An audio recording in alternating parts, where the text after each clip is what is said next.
Hello everyone, today is March 4th and this is our session number 9 of the Week of Trading course. We're still working on the volume and price relationship, supply and demand. This is something that we're going to go through today, next session, and most likely session number 11. And then we're going to switch gears and we're going to talk about relative and comparative analysis. And then we'll talk about trading tactics and Week of Trading plan. Quite a few upcoming events that are coming our way and your way. I will maybe inform you a little bit more next week, but the main thing that we have going on this week is going to be the webinars with Linda Reschke. Linda Reschke is a well-known trader. She is so respected for her performance, for her sustainability of such performance, and for the consistency of the performance. Linda and I, we've met at the conferences multiple times, kind of developed the relationship through Golden Gate, through Hank as well. And I've asked her to come to our students and give all this knowledge that she has. And also, she just published the new book, Trading Sardines. And this is a lot of anecdotal stories about her time on the Wall Street. And I would highly recommend the book. That's number one. Secondly, I would highly recommend to register for this course, for this special. Now, usually I don't prefer when beginners, in our classes are taking specials, but I always tell you guys which special you can take. So there is always like 1 or 2 specials that you can take throughout the year, even if you're taking the course. So this special is going to be more about being in the presence of a great trader, listening to her, extracting beliefs on the markets, on how she trades, how she creates her routine, and so on and so forth. And so yeah, I would definitely highly recommend that. Then what else do we have? I think that's it for now. We'll talk about other specials next time. So today we're continuing our exercise. Just go there.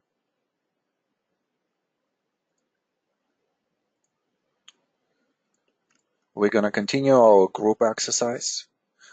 We're going to talk about the volume phase analysis, and today we're going to switch gears. Actually, we're going to discuss the demand signature under the volume case studies. And the volume case studies were created out of the need to show the students different interpretations and variations on the volume and price, how those interact, and specifically on the supply and demand. This is just another way for me to show you that interaction. And we're just trying to approach the same topic, the same subject of the volume and price, just slightly from a different angle. And sometimes what I kind of noticed with students is that you give them a little bit of a different angle, and it's going to land a little bit more. And so we're going to kind of attack this volume-price relationship from different ways. Homework, as for the last 2 sessions, is going to be a group exercise. This is where I'm giving you something to think about, and obviously the biggest homework related to this group exercise is just to watch the video again and make notes and send those to me. Next week we're continuing with the group exercise, and oh, I didn't correct this. Okay, I apologize. Well, we're going to see how many volume case studies we're going to go through today, and there is 1 or 2 left after that, so we'll see what we're going to do. but it's still kind of like we're on the same topic. All right, great. Okay. We're gonna start with the Q&A. This question comes from Ronnie, and Ronnie has sent me this chart. And this is a Ronnie. Is this a 60-minute chart? Let me know really quick. I believe this is 60 minutes. So a stock for the Q, the stock was shown to me right here. So then I'm receiving an email from Ronnie, today, yesterday, that the stock actually went down, and it had 2 down days, and we could see that in the on this 60-minute chart how the intraday move has happened, a lot of sell-in, capitulation through the gap, and then another sell-in, and then we're not taking off. So what was my advice here? Hold on a second, guys.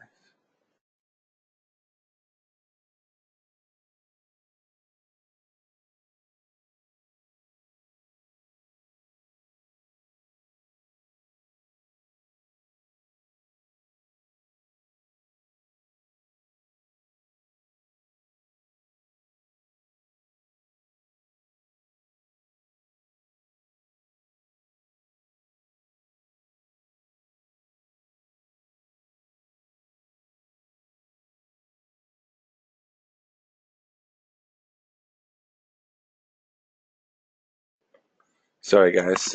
Having a little bit of a hectic day today. Okay, so at least you had a chance to look at this. So the question was, first of all, what is the structure? And then the second question is, how do we trade this? And by the way, there could be already a position established here, and I'm not sure. Ronnie just let me know. I think this was a live trade, so we could discuss it from that perspective as well.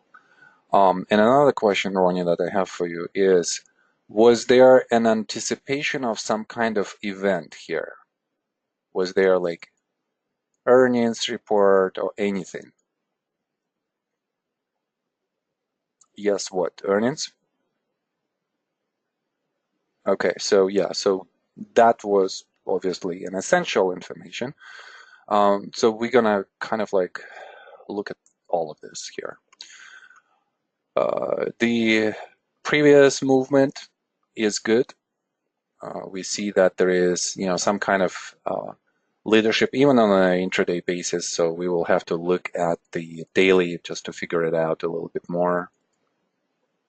Climactic action, first reaction as a change of character. Everything that we study here in the class defines the range by the support and the resistance. Suggests that the price is going to move up into a secondary test. Substructure right here as a secondary test takes us down. After phase A, we go into phase B. In phase B, we have multiple tests. 1, 2, 3, 4, 5. So at this point, we might be thinking that our phase C could be here. So this is B. And that we could take a position here, even though this is a 60 minutes, so we would have to look at the daily and so on and so forth. Why am I saying this? Obviously, we see the drop, a big drop to the support, and that's kind of like the main question, how, what has happened, there was a favorable bullish analysis. And look at this whole structure in phase C around the, January 28th, end of January. There is nothing that tells us otherwise. And this is where you still will have to come in and to establish this position. Our position here is going to have 2 possible scenarios of how it's going to unfold. So let's say that we've opened a position right here. So scenario number 1, we are going into a major sign of strength.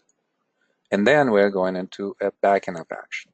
And then after this, the price either consolidates and then, or without the consolidation just goes up and overcomes the point of the resistance right here. So that would be the most preferable scenario. Scenario number 2, that's number 1. Scenario number 2, we are actually going into an upthrust situation, and then we are failing. So that's how we usually would be approaching any trade out of the consolidation. We should be always remembering that there are 2 scenarios. Scenario number 1, when our bias is going to be confirmed. Scenario number 2, where bias is not being confirmed. And usually when you look into a bullish scenario that we have had here for quite some time, and even this, when it looks bullish, why wouldn't we open this position? Indeed, we would. I mean, obviously, there should be a little bit more analysis on the daily basis, on the daily time frame, on the weekly time frame, combination of those, and so on and so forth. But we should. And then if it's going to work out, great, we're just going to trade that. And if it doesn't, we're just going to close the position. And we're going to close it by our risk parameters, right? So what are our points of entry? So our points of entry are going to be somewhere here. That's number 1. Somewhere here. So it was in the practicum actually last week, but we had such a great campaign study that we did on Apple. So here we are establishing first point of entry. Here's our second point of entry.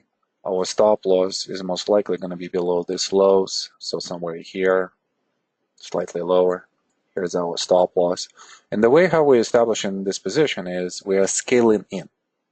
So let's assume that our assumption, rather portfolio or position risk assumption, is going to be that we're going to spend 1% per position. And obviously you could have 2%, 3%, 5%, whatever you guys want, whatever your risk aversion is.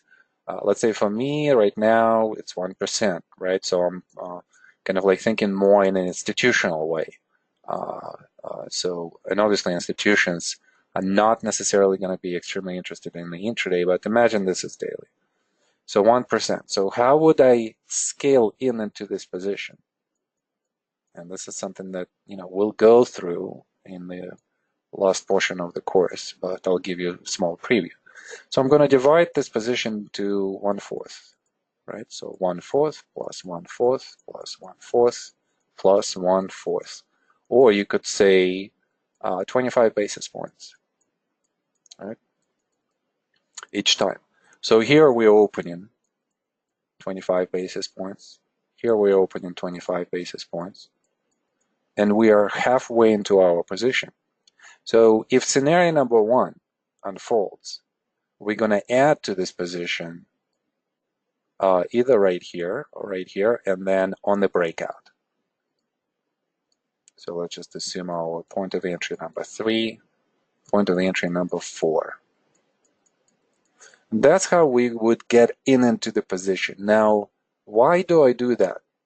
And please think this through of what I'm going to say right now. As we're scaling into this position, we, with each entry, reconfirming our assumption on the bias and the timing, and also on the character as well as a part of the selection. And each time we have the progression in the direction of the bias, it acts as a confirmation that we are correct. And if we are wrong, most likely our loss with this type of strategy is not going to be even close to the regular loss of, let's say, 1% that I've identified here as an assumption for the portfolio, for the position risk. It usually is going to be lower. It's usually going to be either 75 basis points or 50 basis points or 25 basis points. So we will not expose ourselves too much until everything is confirmed, until the bias is confirmed, and bias is being confirmed by the establishment of a trend. And obviously, here the trend has been violated. And here, we have an event, and that's why I was asking Ronnie, is there something that has happened here? It's very important for us to understand how we behave before the event. So before the event, just because we might be so close and we might not be sure, we don't have to necessarily open the second position. But let's assume that we did. There is nothing wrong. I mean, maybe our expectation is that the reaction to earnings is actually going to be favorable. And instead of going down, we're actually going to have, a move to the upside. By the way, a little bit of a bad timing with the market in general, right? So the market is prone to the reaction. I think I mentioned this to you guys last week. Those of you who are attending YCAF market discussion sessions heard this from me last Wednesday. So we are expecting some kind of reaction. So think about if the market is going to give us some reaction. Could the market weakness influence the stock, especially at the event, at some kind of catalyst? What kind of reaction we could possibly have? So the question here is not even like what's going to happen. It's more as to what kind of risk we want to have going into that situation. So now that we've dealt with the risk, now that we've dealt with the buys before the trade, now let's look at the backing up action, right? So a major sign of strength, and everything is kind of classical here. Why? Well, because we have a commitment above the resistance cluster that was created in phases A and B. And look how the price commits. So overcomes the resistance quite significantly. There is no reason for us to think otherwise, that this is not a major sign of strength. And then the price comes down, and look at where it finds a point of support. Right here. Right at the previous resistance. Now it's acting as the support. This last bar has the increased volume signature. That the tail suggests the presence of the demand. And the increase of the supply, which is the local increase, and we would be thinking that, okay, we could compare it to this, we could compare it to this. The reaction here suggests a couple of things.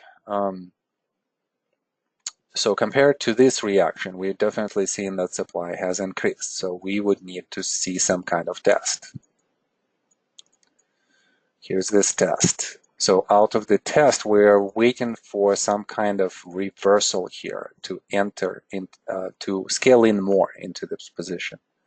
And then we're looking at this reaction, and we're seeing that supply actually is lower on this smaller reaction, and the result of it is smaller, right? The distance is smaller. The spread maybe is slightly smaller, and more importantly, there's not a lot of selling. So we still would be thinking that this is probably the backing up action where supply is coming in and produces a change of character. And this change of character is going to lead to some kind of trading range. So again, some kind of testing that needs to be done. So here's that test. But here's the question. Has this test been confirmed? And obviously by the confirmation, we always talk about a reversal, right? So confirmation in our case equals a swing reversal. So do we have a swing reversal here? No, we don't. So therefore, we can't open additional position here. So we just kind of stuck with this 2 points of entry. And that's what we're dealing with. That's our risk. So it's half of the position risk at this point, and then the price drops on earnings. What can we do here? Well, obviously our stop losses are going to be somewhere here. If we're more aggressive and we're using intraday, the stop loss is going to be somewhere here already, right? If not earlier, that we would be getting out. But let's assume that we're swing traders and we are waiting for that, pick up in the momentum to the upside and continuation of the uptrend. So what do we do here? Nothing. We are going to close this position and be done with it. We're going to close it on this bar. It doesn't really matter where. You could close it on the open just because the gap has happened. And that suggests by itself that we have to close this position as not necessarily the bias has changed, but the timing has changed for sure. So now we know that this price is not going out of the consolidation. And more importantly, this sell-in is of institutional quality. So that suggests that there should be some kind of buying, absorption that should happen now. And therefore, the structure could develop more and we could have a much larger trading range. So obviously, we just don't want to participate in something like this. It's inefficient. We're going to be in this trade for quite some time, if the trading range is going to develop for some time. So therefore, there is nothing really that you can do here. This reminds me more of a situation, and for those of you who don't know, I actually love playing poker. I think poker has the same strategy, gaming strategy as trading. I always recommend, especially for day traders, to play poker because there is a lot of money management rules. There is a lot of pattern recognition rules. You have to train your mind to think, not just act or react, but to think. And in some cases, you might have the best hand, but going to the last community card on the board, you might still lose. So that kind of reminds me of this type of the scenario where everything before that was okay.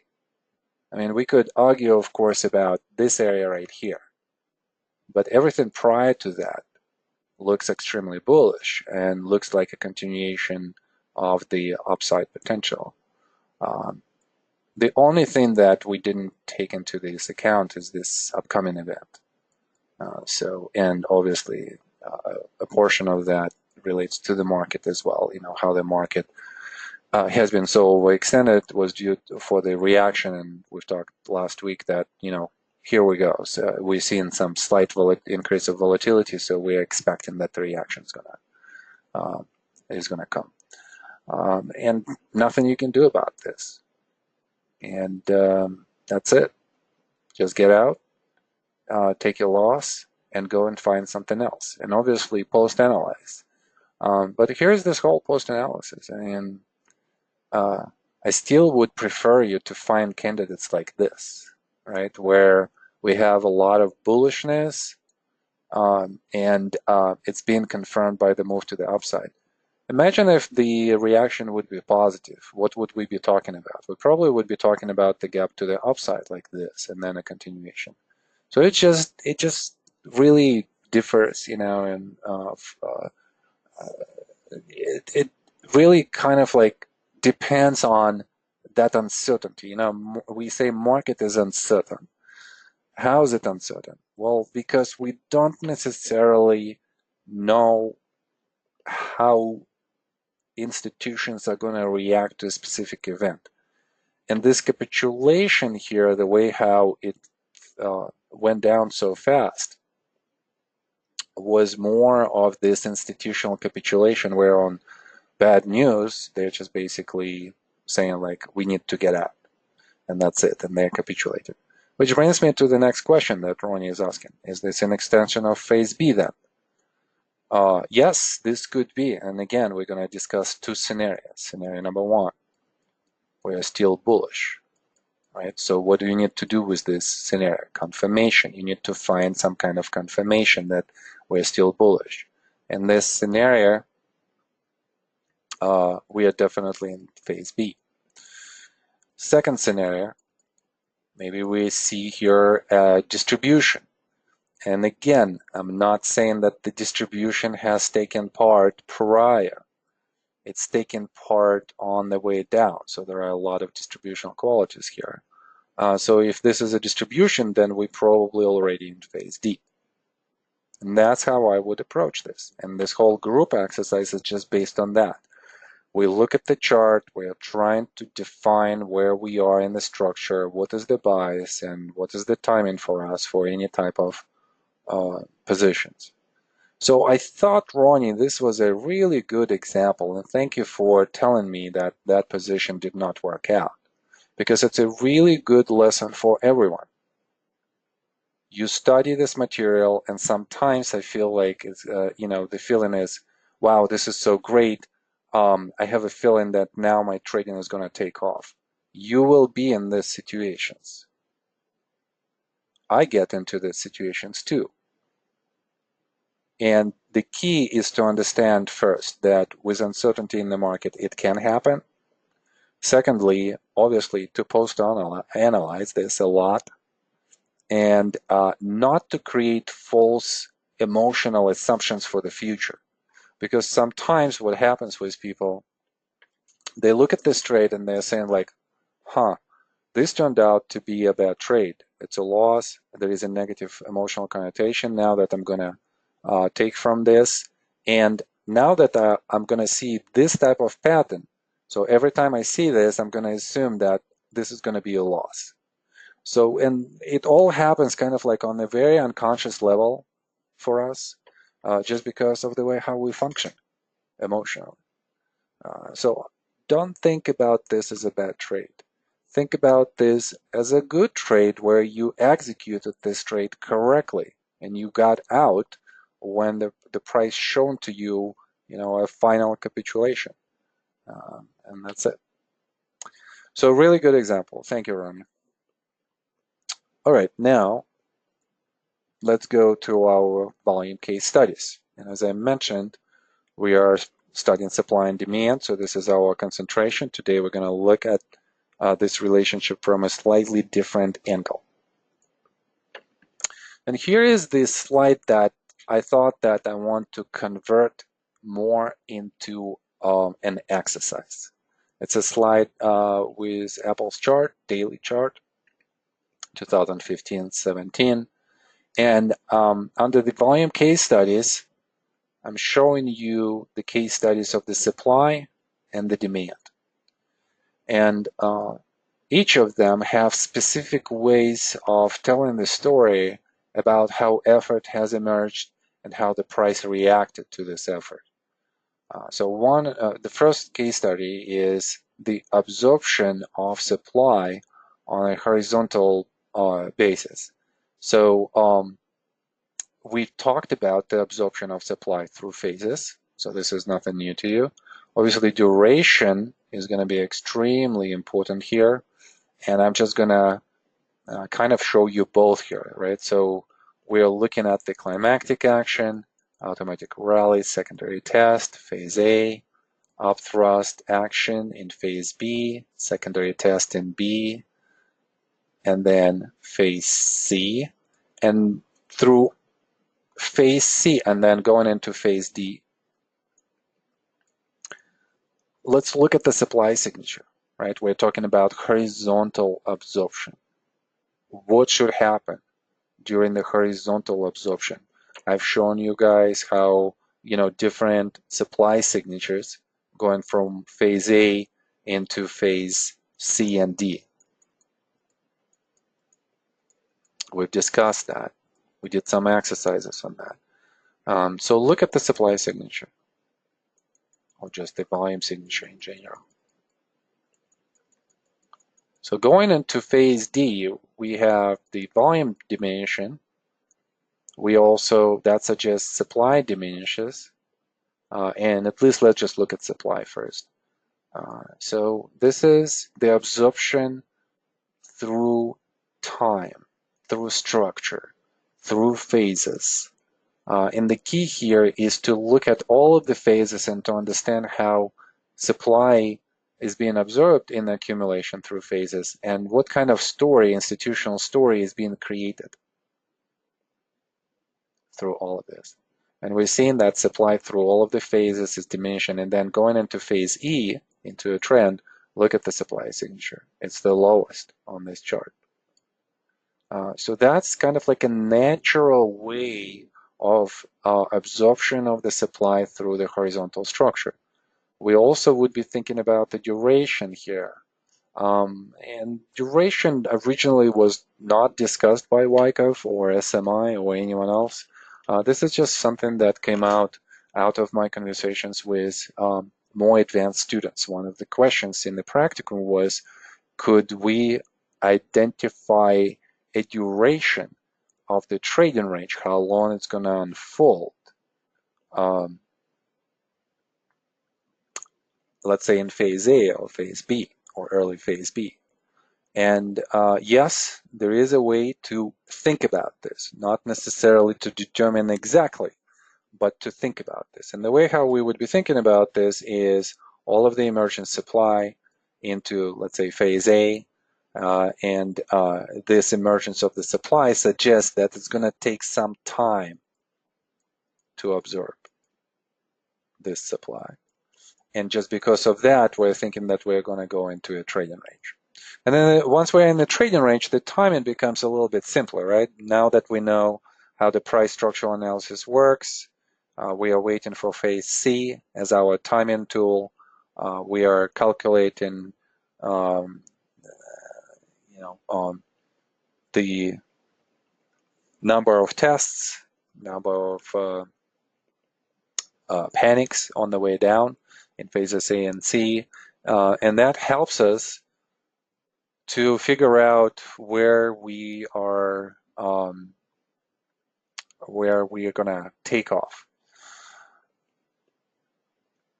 So that's kind of like all what I wanted to say today about the horizontal absorption. And we've done this before, so we went through this material on phase analysis and specifically supply. So if you guys don't remember this, definitely revisit that, from the previous session. Now, the next couple of items are going to be something familiar but definitely new, the way of how we're approaching this. So there is another way to absorb the supply, and this is called a vertical absorption. I always highly recommend David Wise's book, which is called Trades About to Happen. There, David talks a lot about different elements of absorption. At this point in your development as a Wyckofian, this would be an appropriate book. So go to Amazon, order that, and then, if not during the course, but then once you're done with the course, please read it. I think it would be a great read over summer. And obviously, I want you to read the same way how you learn from this course. Take notes, write it down, think through. Don't be lazy. Don't be just a reader. But even if you don't have time and you can just only read, then it's better than not reading. So do that as well. So in the vertical absorption, we're always going to see different scenarios as to how supply is being absorbed. We're going to talk about how supply is being absorbed on the way down, on the way up, a feather situation or a feather scenario, and then absorption through the test of the momentum bar. So all those 4 scenarios are on this chart. And then on the demand side, we're going to see a stop in demand, we're going to see urgent demand, and we're going to see diminishing demand. So stop in demand is always going to be increasing.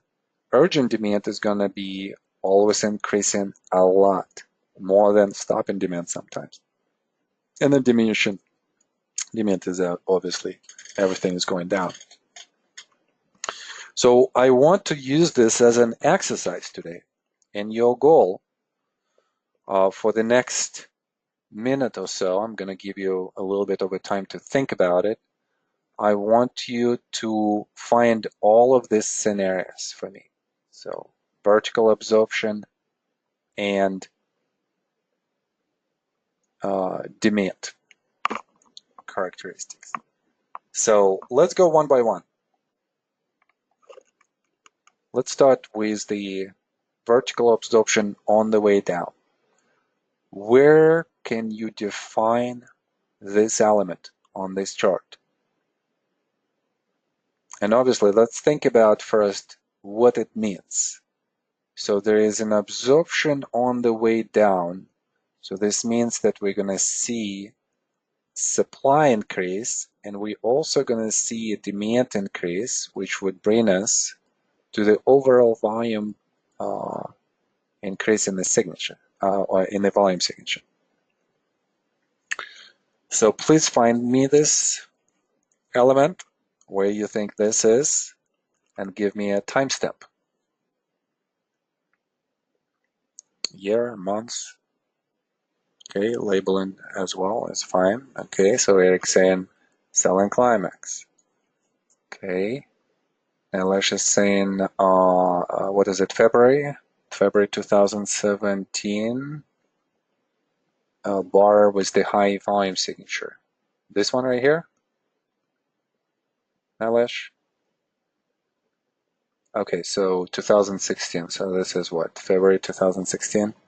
Yes, somewhere here. Okay, got it.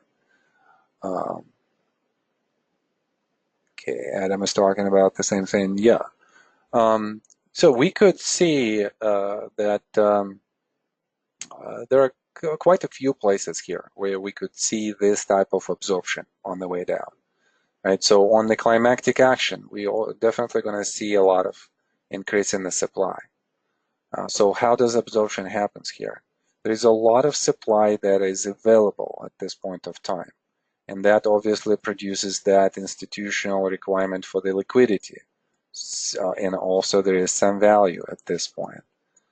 So what institutions are doing with this increase of the liquidity is that they're coming in and they're absorbing this supply, and therefore demand signature will increase. And because both supply and demand increases at the same time, that's going to propel the volume signature in general. And we see that this is the highest volume signature here, because this is a first point of fear and it acts as a general capitulation.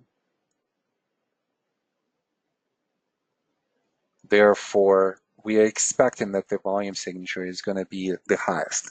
So it's the highest volume signature because of general capitulation and because of the interest from a lot of interest from institutions on value and liquidity at this point of time. Supply increases, demand increases, and institutional demand starts to absorb, but it's the supply, but it still happens on the way down. As the price goes down, demand comes in, it cannot stop the price from going down right away, and therefore absorption is happening as the price still goes down. Look into the second example in phase B. We see the same phenomenon. We see the supply increasing, we see the demand increasing, therefore volume signature in general is going to increase relative to what we've seen before, somewhere in this area. So this is a local increase of the supply signature. And the same process happens here. In phase B, as the price comes to the support level, institutions are feeling that this is a good value proposition to them, especially with the bias that they consider bullish bias. So they're trying to acquire more at the same price level as they did on the selling climax itself. And please note that selling climax was kind of like a quick event, right? Like a V-bottom type of event. So not a lot of institutions were able to get into this position right away. So they are seeking other opportunities at the same value zone to scale in more. And the scaling in technique that I've shown you with the chart that we've discussed from Ronnie, they're going to use it in the same way and create the position by buying in the value zone multiple times. And this could be the second point of entry for them here in phase B. So as the price goes down and supply increases and weak hands are getting rid of this position, whatever they have left, institutions are coming in and they're presenting the demand. And this demand absorbs whatever the shares still available. There are fewer shares available, and this is great. This is our phase analysis here, right? From phase A low to phase B low. And that suggests the confirmation that the bias, the bullish bias, is being confirmed at least temporarily here. There is also absorption on the way down right here. I'm not sure if anybody has mentioned this, but here's another one. The price goes down, supply is increasing, demand is increasing, and demand absorbs the supply and stops the price from moving further down. So therefore, we know that only institutions could do that. And therefore, it again confirms the bullish bias. There are some other smaller spots and pockets where we could use the same thinking. So for instance, this spot right here, we're seeing how supply signature has increased and then the price has stopped from moving down. So what does it mean? It means on this last two bars, even though supply has increased, but demand has increased as well, and therefore from here the volume signature has increased. So that's a sign of absorption, especially making a higher low after the spring and so on and so forth. So this is also the same example. What about here on the backing up action? Same thing. Supply is increasing, but demand is increasing on those bars as well. Again, volume is highly misleading tool, visual tool, right? So even though we see it in volume bars in red, and in this case gray, dark gray, it doesn't tell us everything about what's going on. So therefore, we are, could be confused, and a lot of people are, on the increasing volume signature, and on the way down, we could be confused how to interpret this, and we would be thinking that this is probably interpretation, for the bearish bias. Okay, let's go to the next one. How about vertical absorption on the way up? Where do you see examples of that? So write it down, give me a timestamp.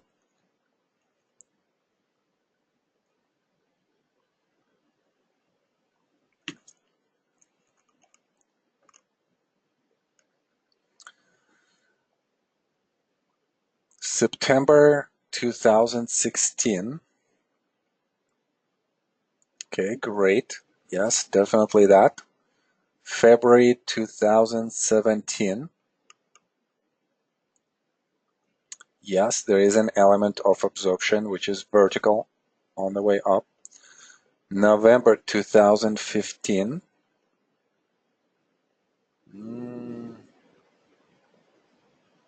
Not sure about that.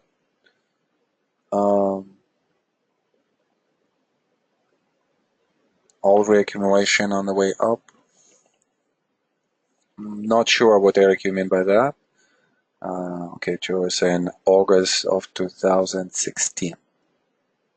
So I'm assuming what, somewhere here, Joe? Is this the area, Joe? August 2016, end of July 2016, so somewhere here. Yes. Okay, well, I think that we are getting, a handle on this, as to what this is. I could also tell you that, this is a vertical absorption right here. These two bars right here. Look at the volume signature. Demand is increasing relative to what it was before, and supply has increased before that. So supply is coming in, taking the price down below the support. That increases capitulation by weak hands, and then suddenly demand increases and the price goes up.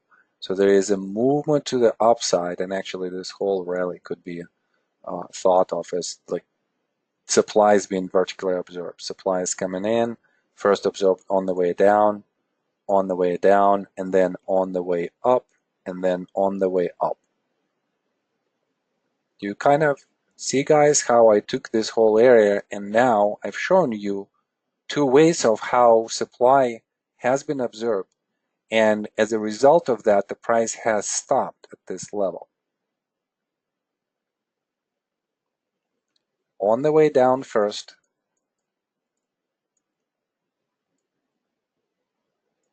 and then on the way up.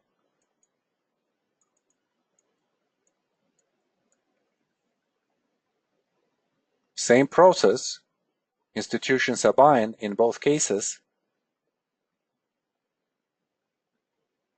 same bias, still bullish, but short-term different results.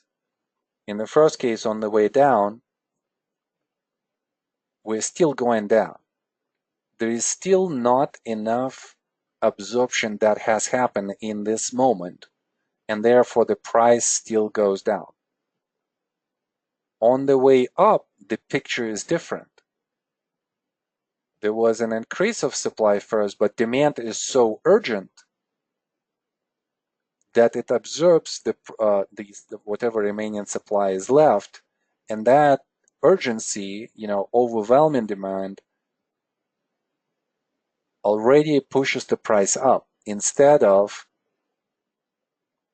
traveling down or stopping that downtrend. So this is more of how the price moves easier after the demand has absorbed a big portion of the supply.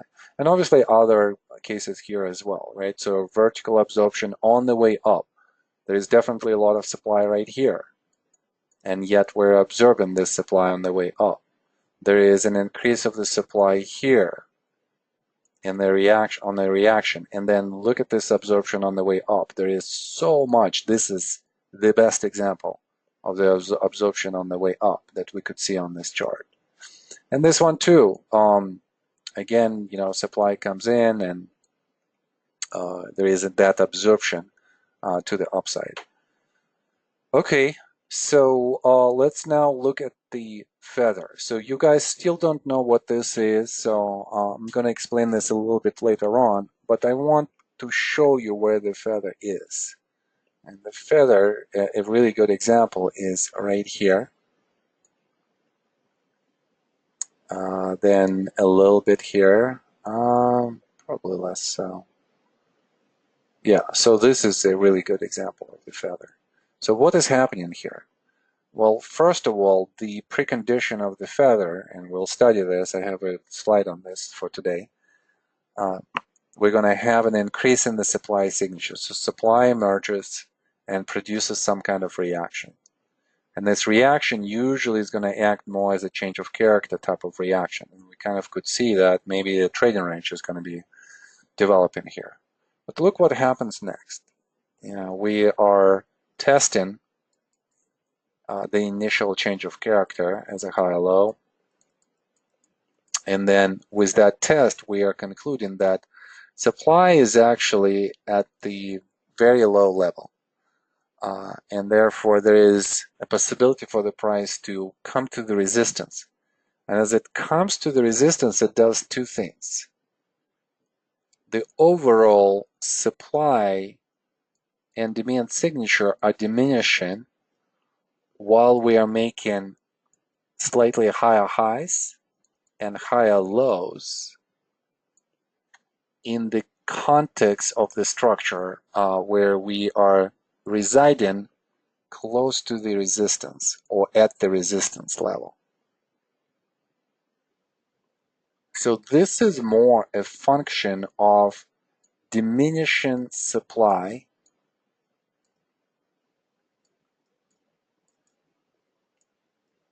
rather than diminishing demand.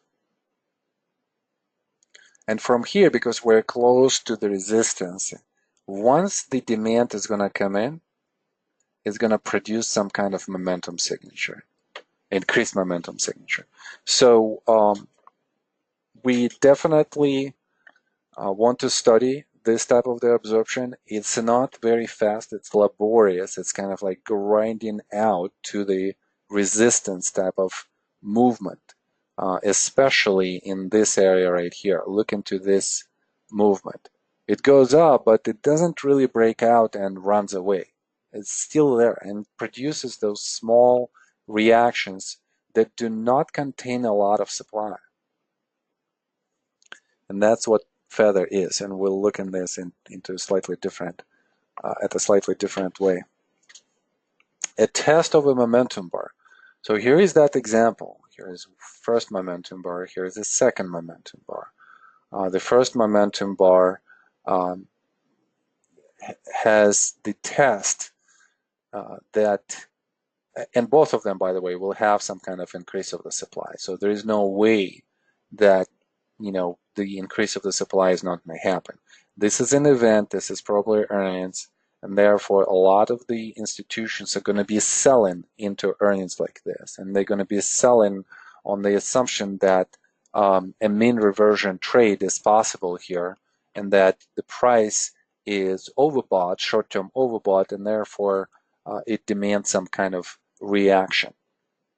And in this case, they will be wrong because supply is being observed almost instantly on the test. And some of the tests are not going to be that great, but in these two cases, this test are, pretty good. For the next 2 days after a momentum bar, we're seeing that the reaction has not gone below the low of that bar. And that's really important. So that shows us that whatever supply has came in, it's been absorbed, and the price has an ability to hold on to these levels and then actually advance. Usually the advancement of the price after that is going to happen on diminishing demand signature. Why is that? Well, there is a lot of demand here on this bar, right? And this demand is actually absorbing whatever increase of the supply we have had. So imagine that this absorption happens at this higher level, and once that supply that came in has been absorbed, what's going to happen with the price? There is no pressure anymore from the supply. So the price is just going to go up and up and up and up. So this is a very easy trade, by the way. Well, one of the things here is just to wait for this type of event and see how it's going to play out. So it plays out favorably here. Wait for the test. And then once you see that the test is successful, come into the position, maybe somewhere on like a breakout of this local highs. And here's your small trade here on the breakout of this highs. And here's your small trade right here. So that's a possibility as well. And, obviously a very visual pattern attracts a lot of attention. So you cannot miss it if you're following a specific stock. All right, now let's talk about the demand. So let's talk about the stop in demand. Think about the definition, stop in demand. So what are we stopping? We're probably stopping a downtrend. So where on this chart could we find an evidence of demand coming in when the price is going down and stopping the price from going further down? Automatic rally. Okay, so we're going down, Eric, right? So we're going down. Okay, now Elias is saying selling climax. Yes, definitely. This is a stop in demand. So whatever demand is on this bar, it's the demand that absorbs weak hand supply, and because of that, the price stops from going further down. What else? Another selling climax. Late April of 2016. Late April of 2016. Yes. So when we were discussing a vertical absorption on the way down, that's basically the stop in demand. We're kind of looking at the same type of action. We just were discussing how supply has been absorbed at these spots, right? Now think about and here, and here, and look at where they come. This is actually so great because it shows you guys where institutional demand comes in and becomes more of a stopping action. And look how nicely we are seeing how institutions are functioning and how their trend is starting to emerge. So they're buying first in the value zone in the lower part of the trading range. And as they buy, think about the supply, right? So in other ways, I want you to imagine, maybe let me give you the analogy. And today we're going to use a lot of analogies.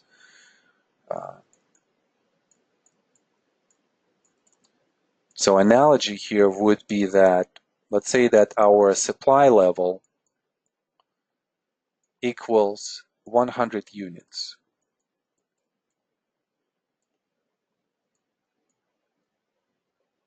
So we come to the selling climax and we are consuming an immense amount of supply units, right? So let's say that we've consumed here as institutions 50 units at this spot. Then in phase B, at the secondary test, we are consuming another maybe 20 units. Please note that the volume here went down, right? So from 50 to 20, we are decreasing the volume signature, and therefore we are decreasing also supply that is available, because now we are left only with what before phase B? We are only left with 50 units of supply. So supply is still present,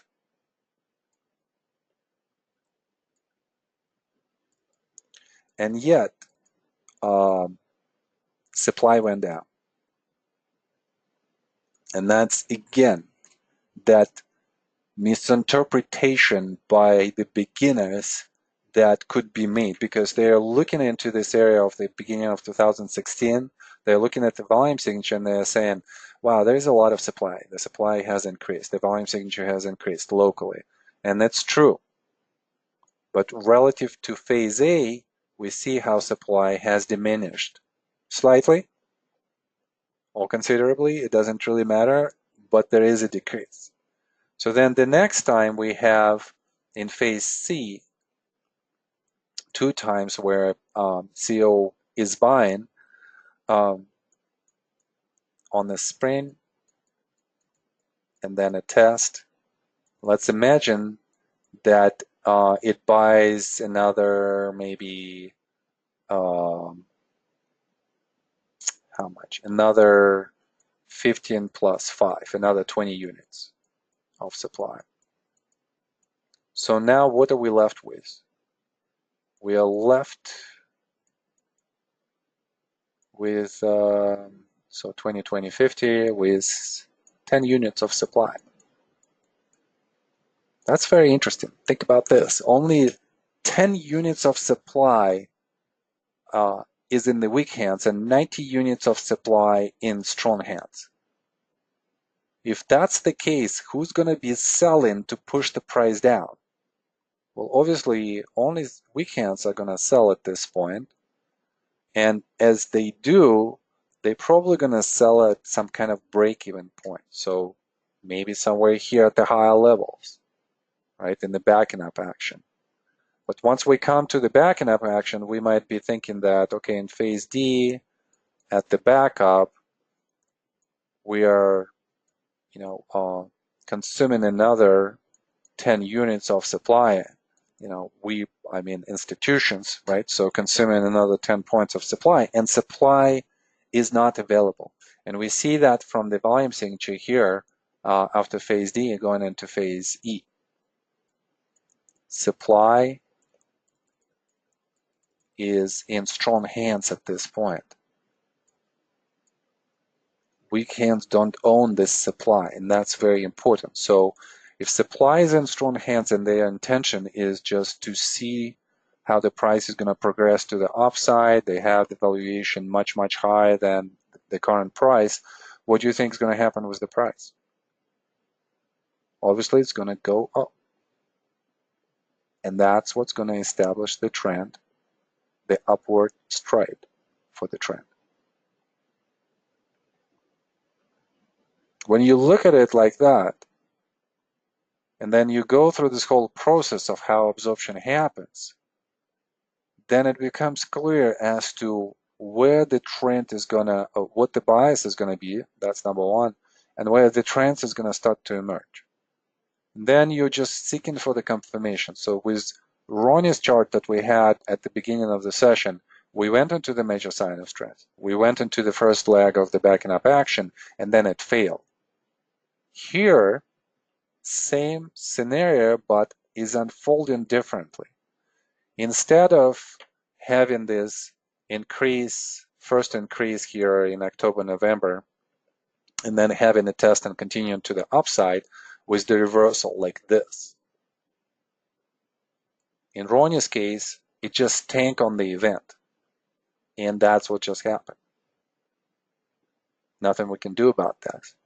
But in this case, we would be thinking of adding to the position on the reversal as a confirmation of this bias.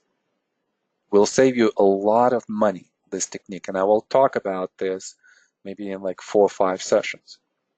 We still have to discuss this. And obviously, Wyckoff Practicum is going to be a lot about the strategy.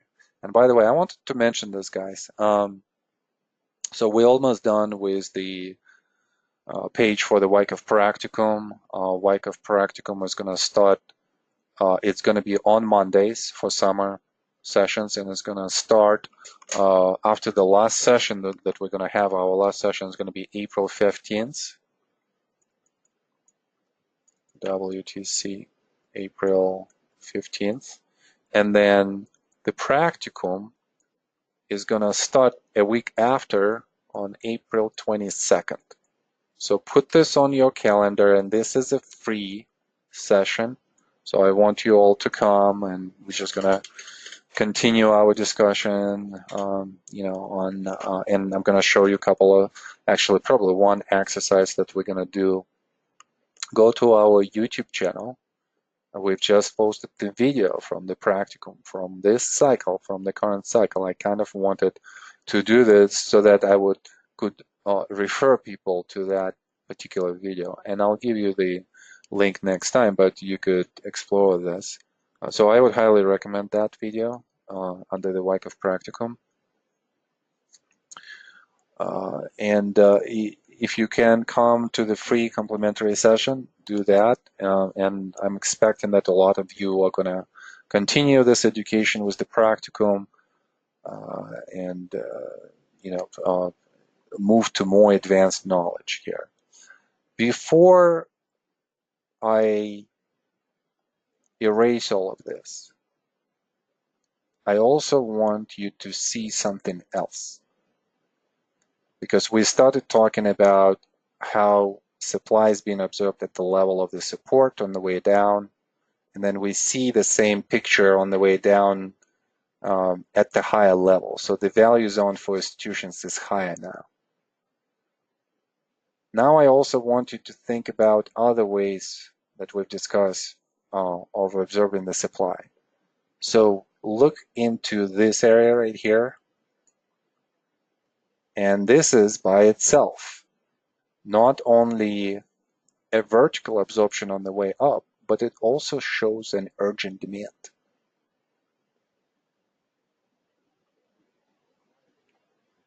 Here's another urgent demand that's coming in. Here is another urgent demand that's coming in. And then we see in diminishing demand in the feather signature right here. And you would say that, well, diminishing demand doesn't really, what does it have to do with anything? Well, diminishing demand with the price moving up like this suggests that supply is exhausted. So now let's look at this whole picture and kind of imagine of what happens throughout this whole picture. And I'm thinking I should do the case study here. We are seeing the first initial absorption on the way down on the selling climax itself. But it's so quick that not all of the institutions got in at the appropriate price that they want. But still, Supply goes up a lot, demand goes up a lot too. In the second case, supply still increases, but increases less, and demand is increasing maybe the same way. Next time, supply is still increasing locally, but yet demand is increasing as well, maybe not as much as in the first two cases, but that's sufficient to stop the price from going further down. Then we see how the price starts to go up on some kind of emergence of the demand. Here is demand is increasing more and more. Next leg up. Demand is increasing a lot. Next leg up. Demand is not increasing a lot, but supply is exhausted. And then the next move up, this is where demand is increasing a lot again. So what does it all mean? I mean, all this, demand supply signatures that I put in right here. And why is it important at those places? Well, you kind of could see how first step for institutional absorption is always going through the process of accumulation in the trading range. And institutions predominantly are going to first accumulate the stock on value and liquidity in the trading range in the area of the support. We have to distinguish this as a slightly different process than the one that happens afterwards, when the price is moving up under the conditions of exhausted supply, increasing demand signature. And we're seeing how demand has been high throughout the first three phases, but still maybe not as in control as in phase D and phase E. And through how demand is emerging here, you could see the characteristics of phase D and phase E. Why I always refer to supply as the most important volume studies for us? Well, because supply is going to be the initial point of concern in the trading range. Is it still there? Is it at the higher level? Is it being under absorption through phase analysis, through phases? How is this absorption happens? Is this happening fast? Is this happening slow? And so on and so forth. And then after that, once supply has been absorbed relatively well, that's when the price is going to start showing you the emergence of the uptrend. And with the emergence of the uptrend, institutional trend followers are going to be very attracted to this area. In fact, all of these increases of the demand in phases D and E are going to be associated with the buying waves by institutional trend followers. And we kind of could see all of that. Really good chart. I thought, this chart kind of shows so many examples of how supply and demand are emerging, how supply is being absorbed, and how urgent demand starts to occur. All right, let's see if we have any comments, questions here. Can you repeat the title of the book? This one is from Joe, and this is obviously in reference to David Weiss. Okay, so David Weiss, Trades About to Happen.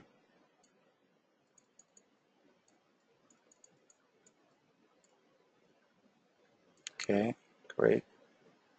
How to read the big volume spike in February, phase E, especially if we're already in position since phase C and D, from Nilesh. Yeah, this is a really good question, because usually that's what produces some kind of doubt, hesitation, and I've seen Students come to me and they like, this has a lot of supply behind it, I'm out. Yeah, you can definitely do this, but you have to think about where you are in the context of this whole structure. Hold on a second, guys.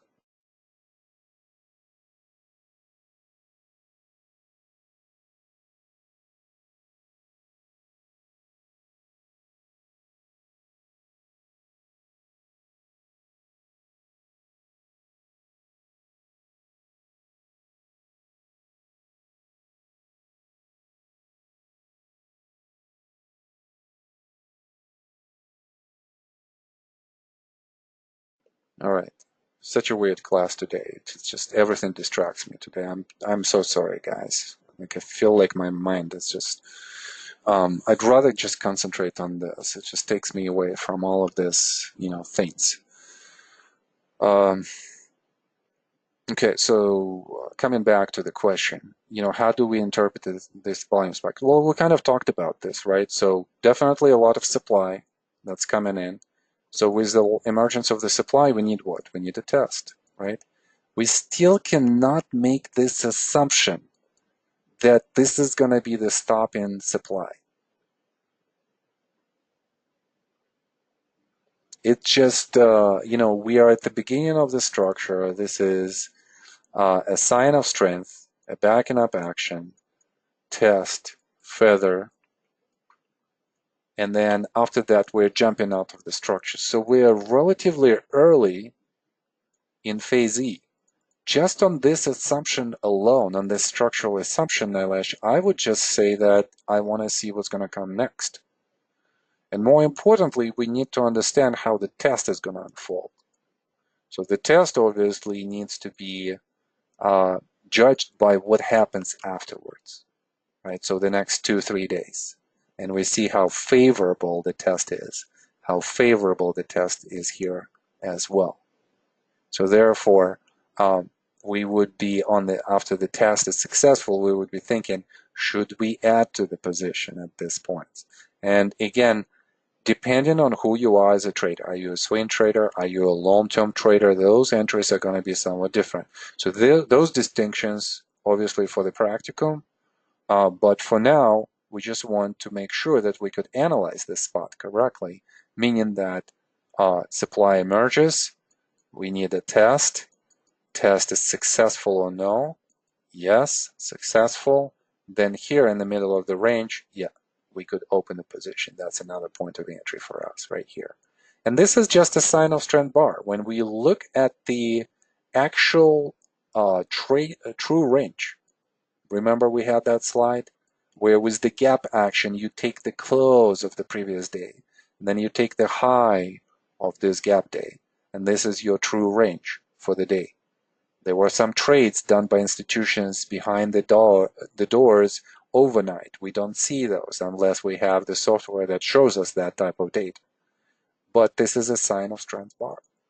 And sign of strength bar, we definitely buy. But because of the emergence of the supply, we want to test it. We don't necessarily want to buy it right away. Okay, what else?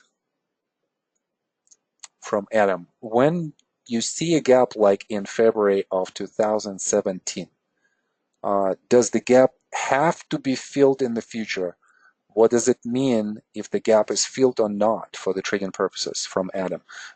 Really interesting question, because it kind of goes, the way how I'm explaining this to you guys, right, kind of goes in a different way than the conventional technical analysis definition, because, and I see what Adam is implying here, because Adam knows technical analysis. So in technical analysis, we would say that, the gap should be closed and at some point revisited. And usually that revisit, like, look at this gap right here, happens relatively fast. Well, we kind of see this, the testing of the gap right here. By itself, this is a sign of strength just because it didn't go below this area. We don't see the test here in the second case. But what we need to understand, Adam, is that we're talking right now just about this small scenarios right here, where supply emerges, and then we want to go through the test and therefore through the vertical absorption.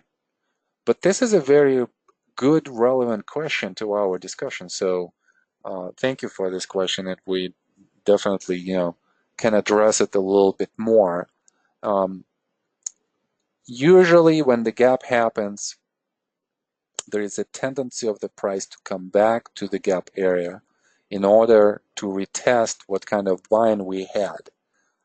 I still think that you could define that retest here at this point, and that strength could show you that even if the price comes back, we still probably will be thinking more bullish about this, just of how this has happened, rather than the scenarios where, let's say,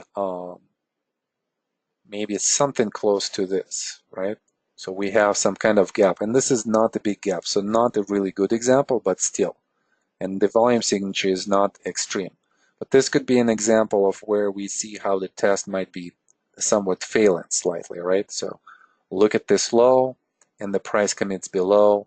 Look at the true range, and the price commits below. So this is different than what we have here. So I would be less inclined to enter the position here than here. Let me kind of see what else we have. Yeah, it really has to be a gap like this. I mean, like everything has to be compared apples to apples, right? So I see only really two places here on this chart where gap happened in a meaningful way in the direction of the uptrend, and it has an extreme volume signature. And then we're looking at the test, and they're somewhat similar. So the gap itself is not an issue. Rather, the future test of the gap is the real issue. I would say so, Adam. Yeah, at least this would be an issue that we would be extremely concerned about, or we would be extremely aware that the test is going to happen, and we want to see what kind of test it's going to be. And obviously, again, we want to put the context on this small scenario. All right, great. Wow, what a great case study here we've developed. And thank you for all of the questions. So now let's quickly go through some of the volume case studies. Let's look at the absorption of the supply. Again, this is just my attempt as a teacher to show you the same concept in a slightly different way. So we've talked about horizontal absorption, right? Absorption through the price consolidation, or sometimes I say through time. It requires time to go through the absorption.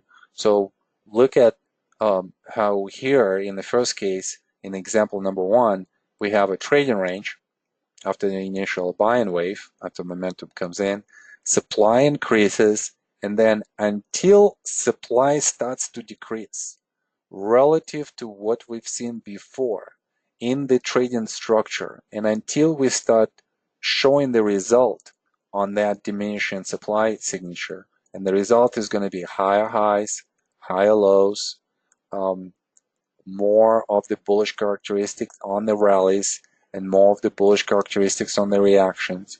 And we're going to say when we see that, higher highs, higher lows, diminishing supply signature, we're going to be on this springboard. What is a springboard? Well, the springboard is just, again, another timing tool for us. Springboard has those definitions that I mentioned, higher highs, higher lows, diminishing supply signature in the consolidation. And it just tells us that this is the area where it shows to us that supply is exhausted to the point that the move can start right now. And therefore, that's a timing tool for us. In some instances, supply is not necessarily going to diminish. It might increase locally, let's say going into a spring or a last point of support. And that also could be interpreted as a bullish sign where supply might increase, but the result to the downside still is going to decrease. And that's still going to be interpreted as bullish for us. Okay, vertical absorption.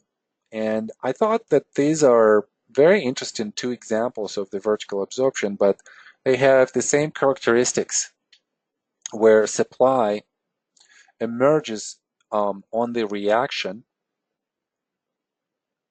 and at the same time demand is also trying to stop that supply from moving the price further down. So we have increase of the supply, we have demand that's coming in and starts to absorb the supply. But then in some instances, that demand is not going to be that great. And what comes next is going to be more important, because the price has been taken down, and on the short-term basis, there is some kind of value. And this value is related more, and Adam, I think you'll appreciate this. This value is related to more of the institutional long-term trend than anything else. Within an established trend, we're seeing that this spot is short-term oversold, some value, and some liquidity. Not a lot, but still, it's there. So what do, institutions? They just basically coming in aggressively, and they're having some kind of urgent demand that increases, like right here, there's two bars. And what it does is supply is still there, but because demand is so overwhelming, it absorbs all of the supply and moves the price even higher from this point. So let's just say this. Supply is increasing, demand is increasing even more, and that's what pushes the price up.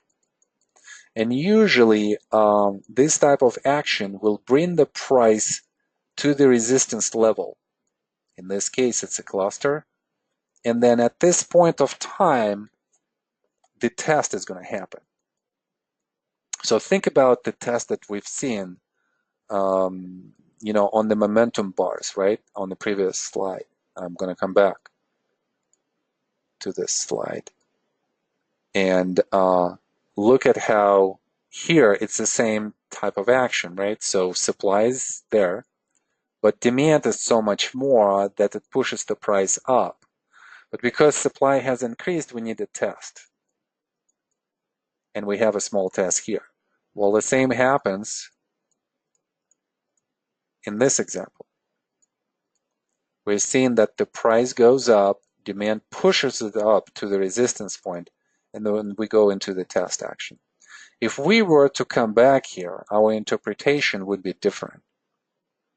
But here, because of the successful test, we're assuming that we're still going to go up. Now this happens here. This example number 2 happens within the structure. Look at the structure. So we could say that this is a minor sign of strength and this is a minor backing up action. In a different, more complicated way, the vertical absorption of the supply happens not within the context of the structure, but more within the context of absorption itself. So we see that the first initial reaction has all of the same elements, where supply increases. Demand increases too behind the volume signature, but not as significant because the price is still going down. But we already see in the deterioration of the spread that demand is there. We could see that. And then aggressive demand comes. This big bar right here. In this case, it happens on multiple bars. In the example number 3, it happens just on one bar. But the principle is going to be the same. Supply increases, but demand increases even more. That pushes the price up significantly.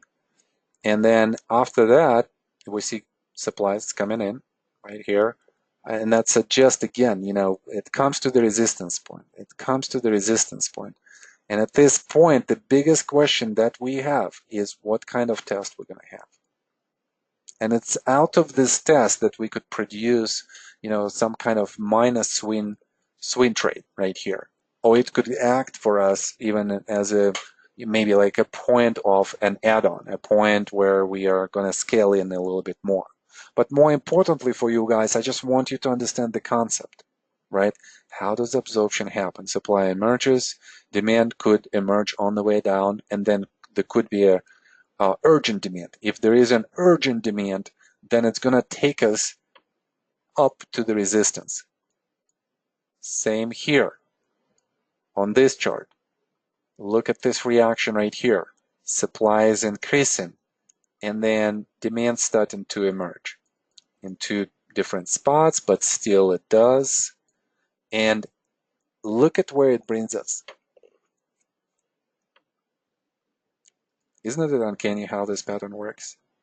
And isn't it uncanny how technical analysis is not necessarily discussing this type of the scenario? So that's why it's important for us to go into such details to understand this material, because if you see this pattern, it's going to act as a confirmation to you not to get out of this position on the increased supply signature. And it's going to confirm to you that, oh, we might be having a vertical absorption right here, so I don't have to wait for the trading range to develop. And that's a big item on this list.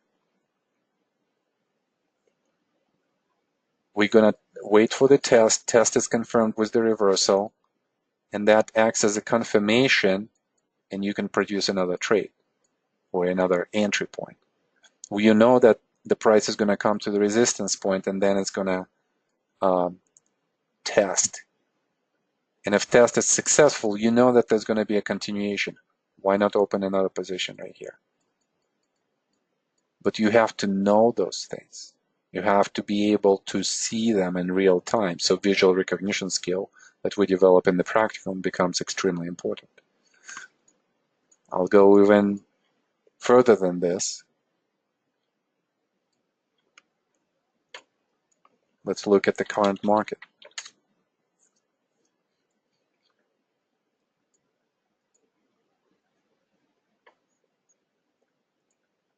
What do you think happened here?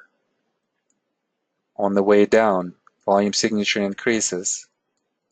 We know supply is increasing a lot, but we already know, even in hindsight, that demand was increasing as well. And even in real time, you see this volume signature? There is nothing else like this. So what do you think is happening here? Most likely, demand is increasing as well. If demand is increasing on the way down,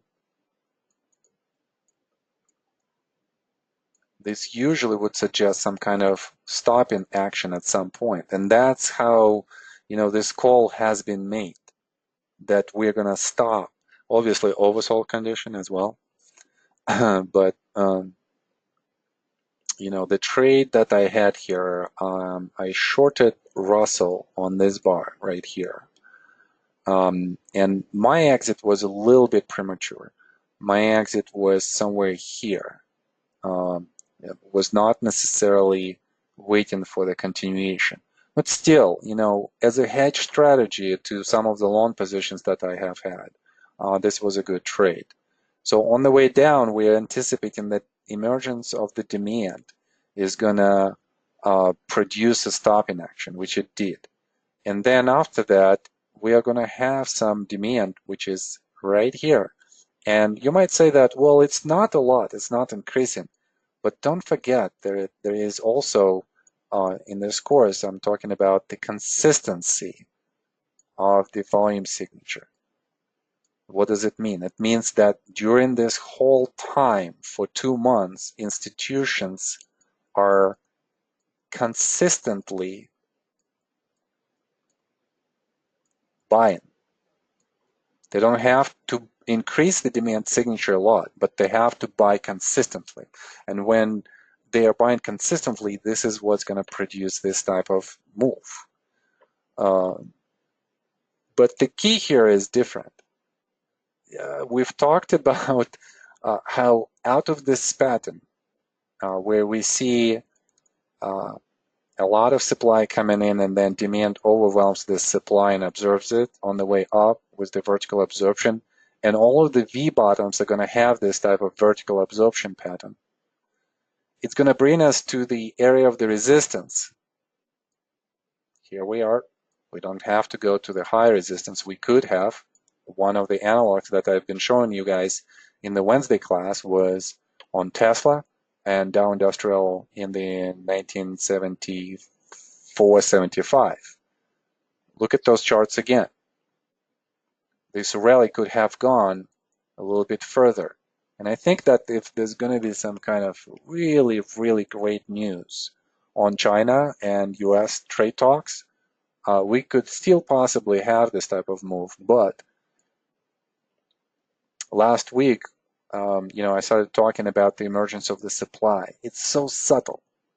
And you could see this more in other instruments, for instance, in oil and gold, because those are so correlated right now. That was kind of like my premise last week, to think about that we are probably close to the beginning of the reaction. And then today was such a great bar because it showed finally the volatility. Now, we had a bar like this before, right here. So we still have to see how it's going to react, but this is the largest spread that we had on the down bar, with an exception of this bar right here. But after this bar, this is the largest spread. So volatility is coming to the market. We should be ready for some kind of reaction. And what else? We said that once the price comes back after the vertical absorption to the area of the resistance, we are going to have some kind of test. And test could take a different shape. We could have the test that's going to suggest that we're going to stay here like this, and we're going to have some kind of symmetry with this structure. That's test number one. We could have a different test. Imagine more unfavorable catalysts that come our way. So we probably could go even here. And then out of here, we're going to develop some kind of structure. And that's why I'm thinking that for 2019, just because of this testing period that we have to go through, we're probably going to be in the positive, but kind of single-digit positive return for 2019. So for those of you who are institutional money managers, and there are some of you here in this class, think about your strategies for the rest of the year, right? So what are you doing with the profits that you already have? These 2 months have been incredible. This is one of the best historical rallies that we have had. So I hear and I see a lot of institutional people, they're thinking that they'd rather lock in this profit that so quickly came in these 2 months of the first year, and then after that, just kind of like be more selective with the opportunities. And I think this is an appropriate strategy. Another appropriate strategy here until the at least fall would be scale out or hedge for your positions, or against your positions rather, and thinking about the testing that should come this way. We also, as another possibility I mentioned, if there's going to be some favorable news and we're going to continue, let's say that we're going to have some kind of reaction, and then we're still going to continue, to the upside.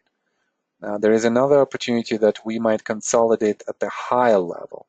So something, that I've shown you on the slide, and then go up from here. That's also a possibility, but I think it's a much lower possibility. And it's also going to depend on what's going to happen after the first initial reaction. My preference would be something what we've experienced in 1975. That is, maybe go try and then come back and kind of like go into a trading range. And then this trading range, what it's going to do is it's going to unwind all of the positions that were created here. So think about, let's say, ITFs, institutional trend followers. They're going to give up here on this trend. This is going to be their first capitulation.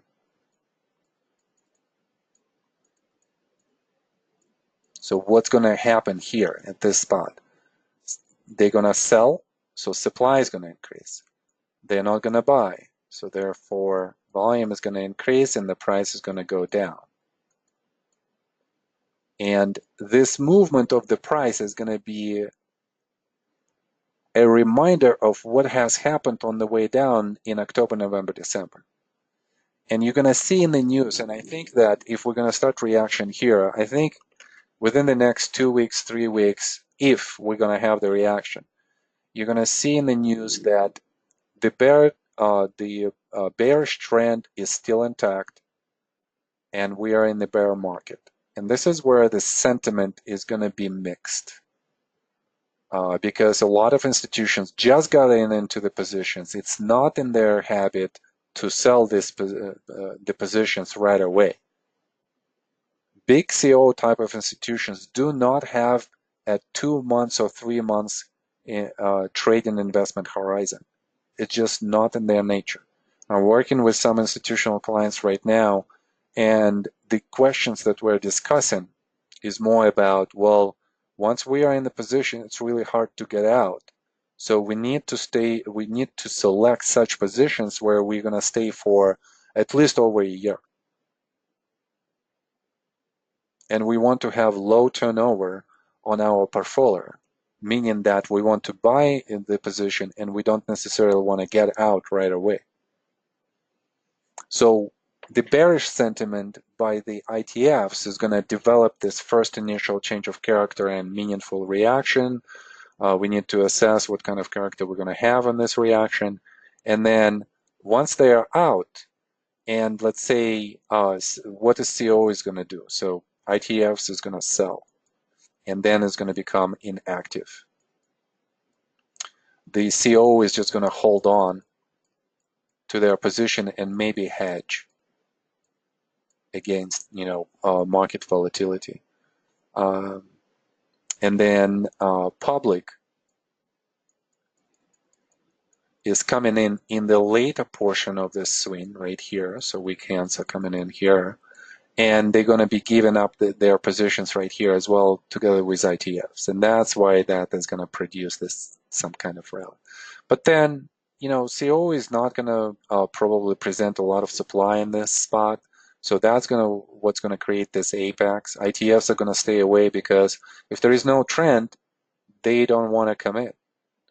And then public is going to be in and out, and that's going to produce frustration, and at some point they're going to give up.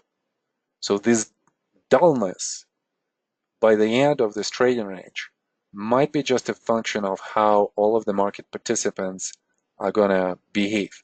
Having said this, who knows how it's going to unfold? I mean, this is just my preferable scenario, and I could, have some variations on this. And this is kind of like my 2019 call. But if I see different price action, I might change that. But for now, it's all based on what? It's all based on our material here as to how supply is being absorbed and what kind of price structure that absorption could form. All right, so let's go to the next one. I see some questions here, but I'm thinking maybe we should go because we're almost like 4:45. Yeah, we might stay late today, maybe like until 6. We'll see.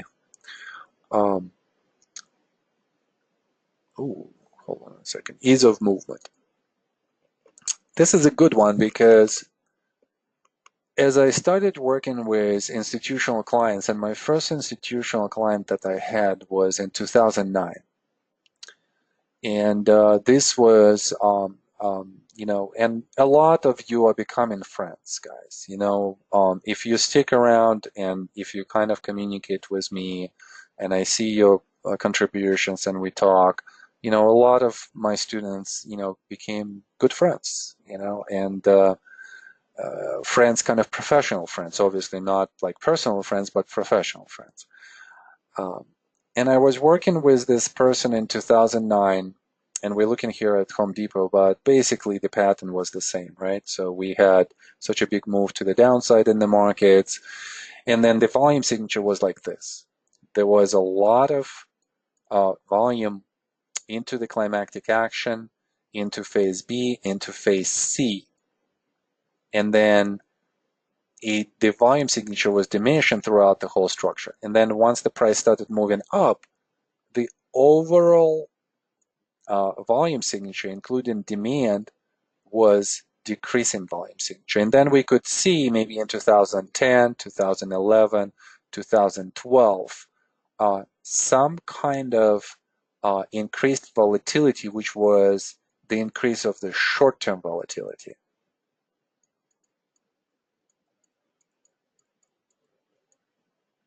So the market chart, and you should remember those charts by heart, all of their price and volume signatures. And that's why, you kind of see that I know the history not because I teach, but because it's important to know, right? So the same pattern.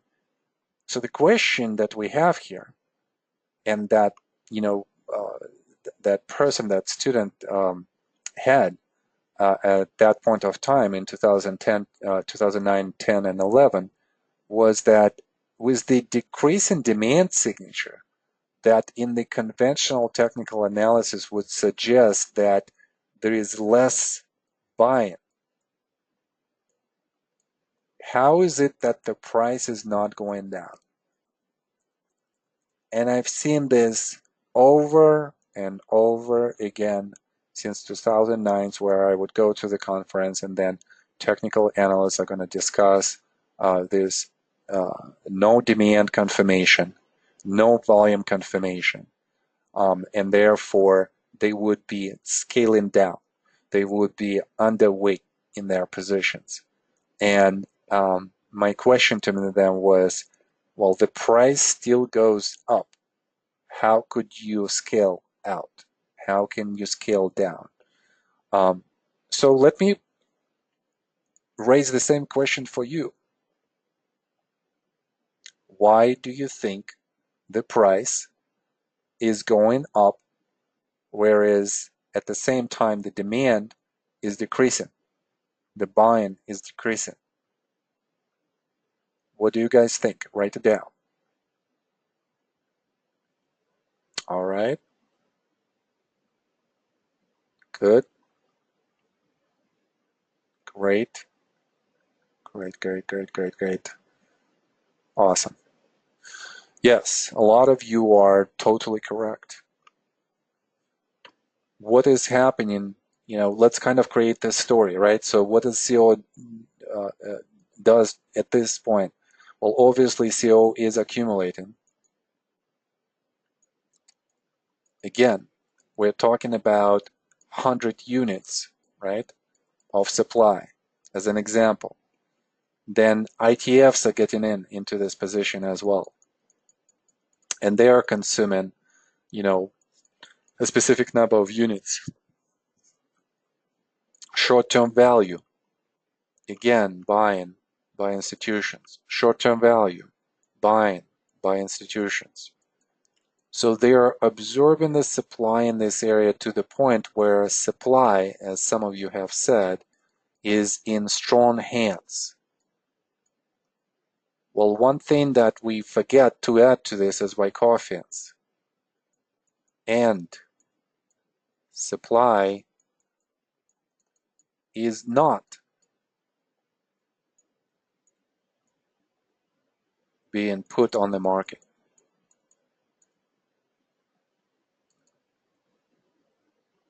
One of the ways to think about this is kind of like a concept of a safe, right? So, safe box. And you can think about this from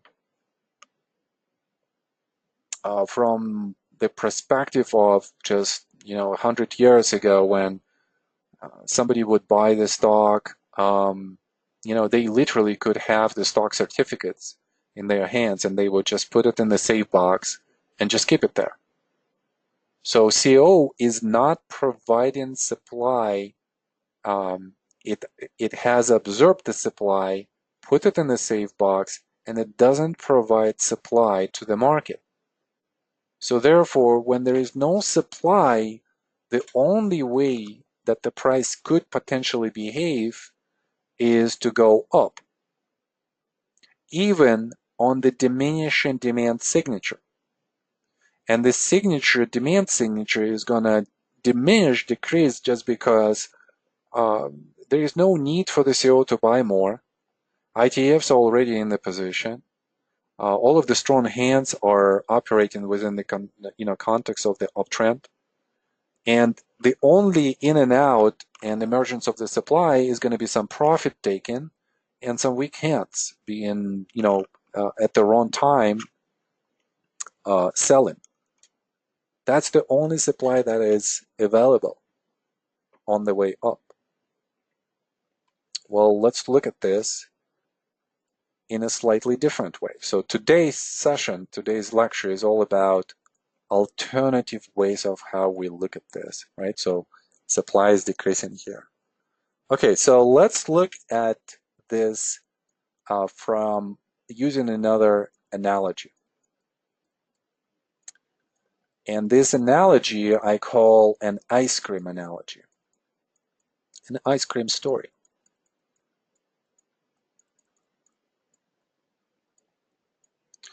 So imagine that you and I, we are an ice cream vendor. And our total supply of ice creams that we have equals 10 ice cream cones. 10 ice creams. So we're selling, our goal is to sell, and our goal is to sell in the most advantageous way. Imagine that we have different, acts, right? So act number 1, our supply still equals 10. And then demand comes in. And let's say that the demand is going to be 7 people. And this 7 people is going to act as a CO, and it's going to act as ITFs. And they're going to buy 7 ice creams from us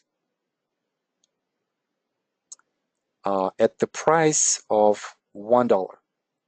Let's say 1 ice cream, $1. So what is it going to do to the supply? So in act number 1, supply is going to go down. Is this correct? And supply is going to equal now 3.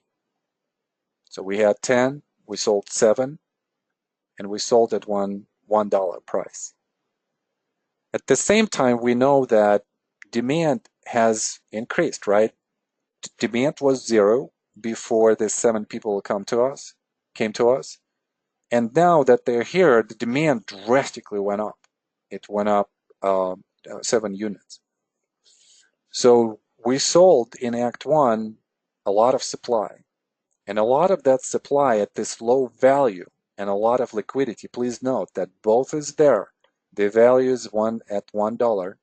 The liquidity is huge, 10 units, the highest liquidity possible. So now what happens in act number 2? Well, someone else comes, and we're going to start with supply equaling 3, and the price is going to be at still $1, right? We're starting at $1. Now we'll imagine that the demand comes in only at 2. So 2 people come to us, and we still have more supply than, let's say the 2 ice creams that I want to buy. But there is something very interesting that's going on with the supply here. Look at how much supply is left. There is less of the supply in Act 2 than in Act 1.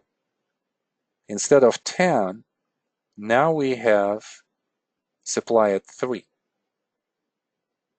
So if we're thinking, if we are going to sell to two people, we're going to be left only with one ice cream. Do you think that we could raise the price and then these two people are still going to buy it? Well, most likely, yes. Why would they be buying? What's the psychology behind them buying? I mean, like they know at the higher price, they know that there is still, some supply available. Why would they buy in at $1? Or let's say at $2. No, instead of one, we're going to move the price to $2. Well, because only 3 ice creams are left. And they know that if they're not going to buy it at this point, then they might actually not get it at all. So they are willing to buy at $2 price, and we could increase the price. So you kind of could see this from the chart as well. They were buying a lot here. They bought 7 units here in this area. CO plus ITFs. That diminished supply a lot. And supply right now in strong hands.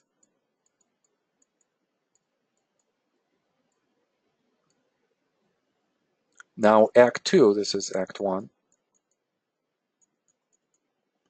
Now Act 2 is that supply that is left is less. Here's your Act 2. There is still some supply left, but it's not as much.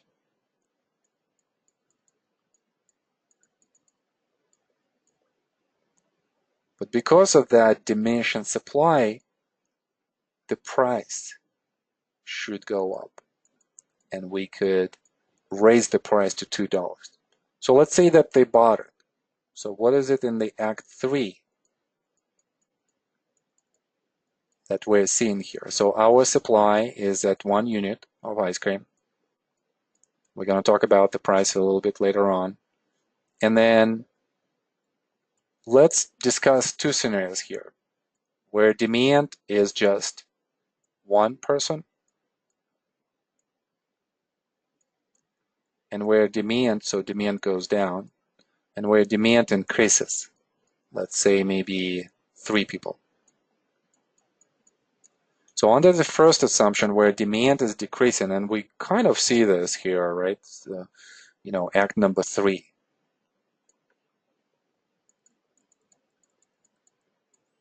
We see how demand is decreasing, supply is at the low, not being presented, to the market at all. So the question is here, let's say if 1 person comes, it's kind of like in Act number 2. We only have 1 ice cream left. And we know that if this person does not buy this ice cream, well, maybe someone else will buy it. Most likely someone else will buy it. Can we increase the price for this person to buy this ice cream? We probably can, right? So we could go and we could say, instead of $2, you're going to pay us $3. Do you want it or not? If you don't want it, step away. Someone else is going to buy it. When people feel this urgency, they're going to buy. So therefore, the price is going to go up higher. Scenario number 2 under Act number 3. Now imagine that instead of 1 person on the last ice cream, we have 3 takers. 3 people come at the same time. There is some kind of emergent demand. Maybe somebody heard that the ice cream that we make is so good. So they want to come and, to purchase this ice cream, the last remaining ice cream. So my question to all of you guys, what do you think is going to happen with the price when we're going to have 3 people trying to buy 1 ice cream? Write it down.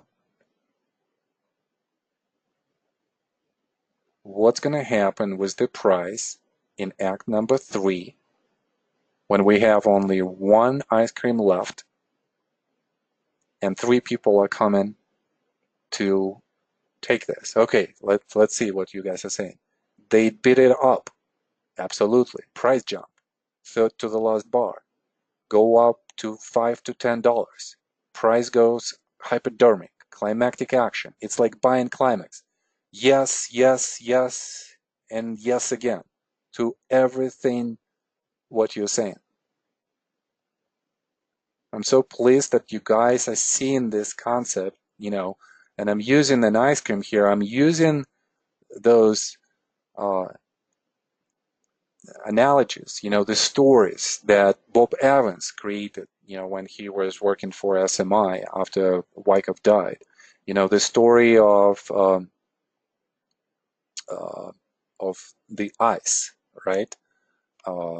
Breaking of the ice, where this diver, the boy who was diving for the shells, cannot come back at some point to the surface, and he drowns. Very sad story. I don't know why Bob Evans, maybe just to make a big point. So that was one. One-Eye Joe, the apex formation and how that resolves, also a story. And maybe I'm forgetting some other stories, but this is my story about this particular concept. So hopefully it just resonates. But everything that you said here is correct. The price will go up, and not only that, it will go up substantially and much faster. And look at how it travels up at this point. So freely. There is no supply that is capable of influencing the price to the downside in a meaningful way.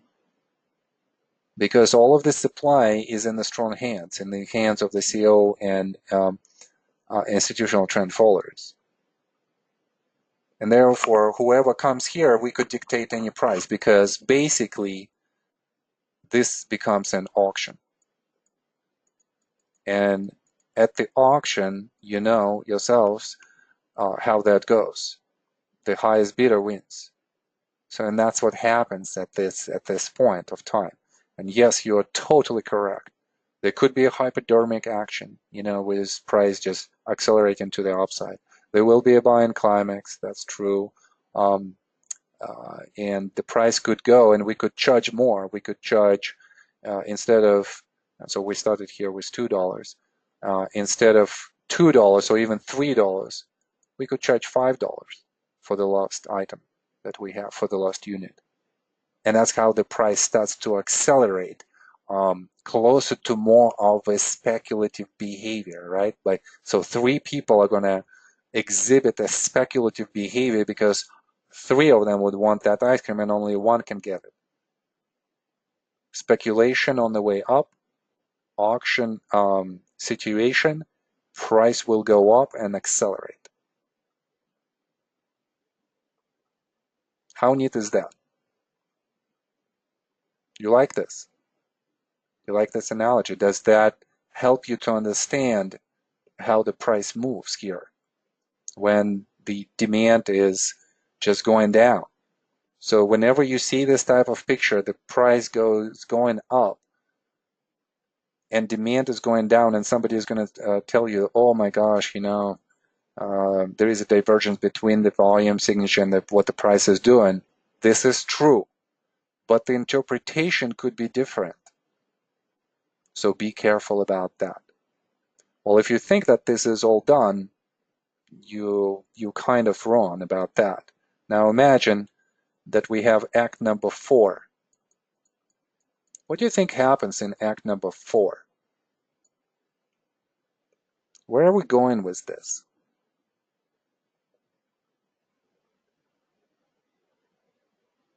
Yeah, you're correct, Joe.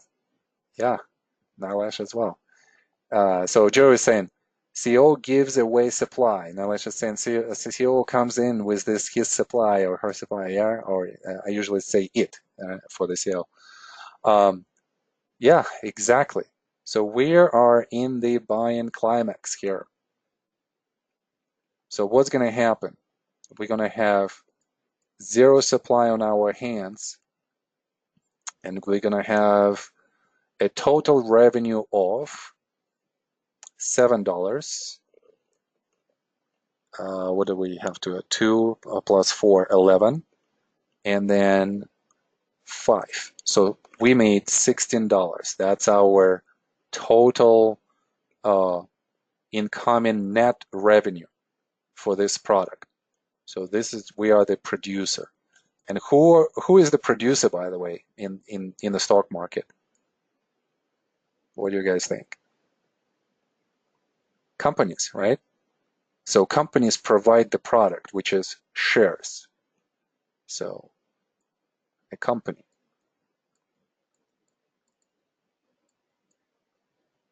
providing shares. Okay, so what do you think? Now we're going to discuss this from the position of the CEO. So let's put the CEO hat on and let's talk about the CEO. So CEO has, let's just say that in the first act, CEO is buying, let's say, 4 units, and then the trend followers are going to buy 3 units. So CEO comes in with 4 units, and the cost for the CEO was on average $1. So now the price is at 5.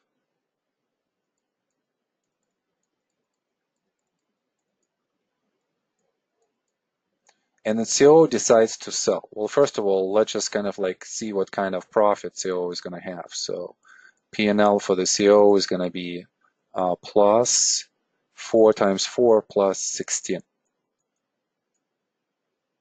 And please note that the CEO buys at the time when nobody wants the ice cream. There is a lot of ice cream, but the CEO values the product.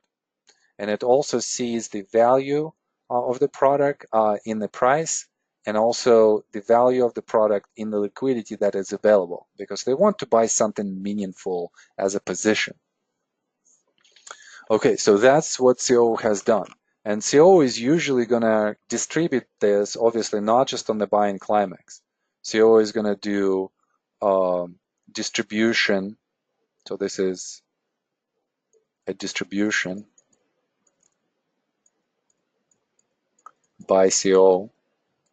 And CEO is going to do it on the way up to the buying climax, on the way down to a change of character, and then even throughout this whole other trading range, right? This whole trading range. So it could be in phases B, C, and D, depending on how large the position is. What are the ITFs going to do? ITFs are also going to sell, but they're going to sell at a slightly different price. ITFs are going to be concerned about the break of the trend. They're also going to be concerned about absolute performance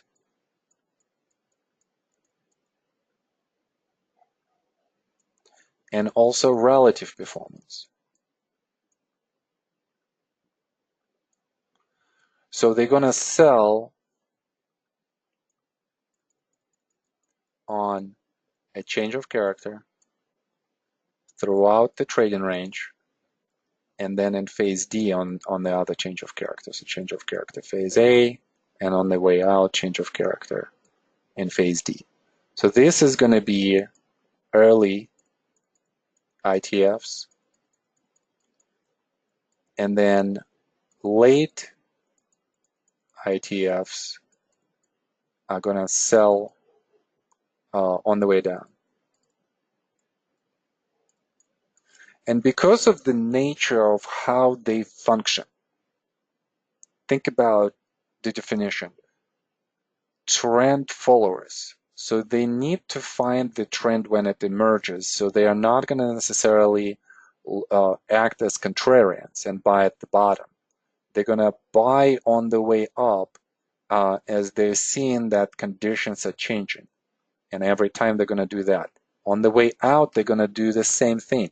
They're going to sell on the way down when the trend changes, when they no longer have absolute and relative performance, when there is a break of a trend based on their methodology.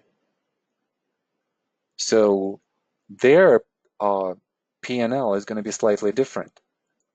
Think about the price, right? If the CO usually would like to sell into the excitement, selling into excitement of weak hands.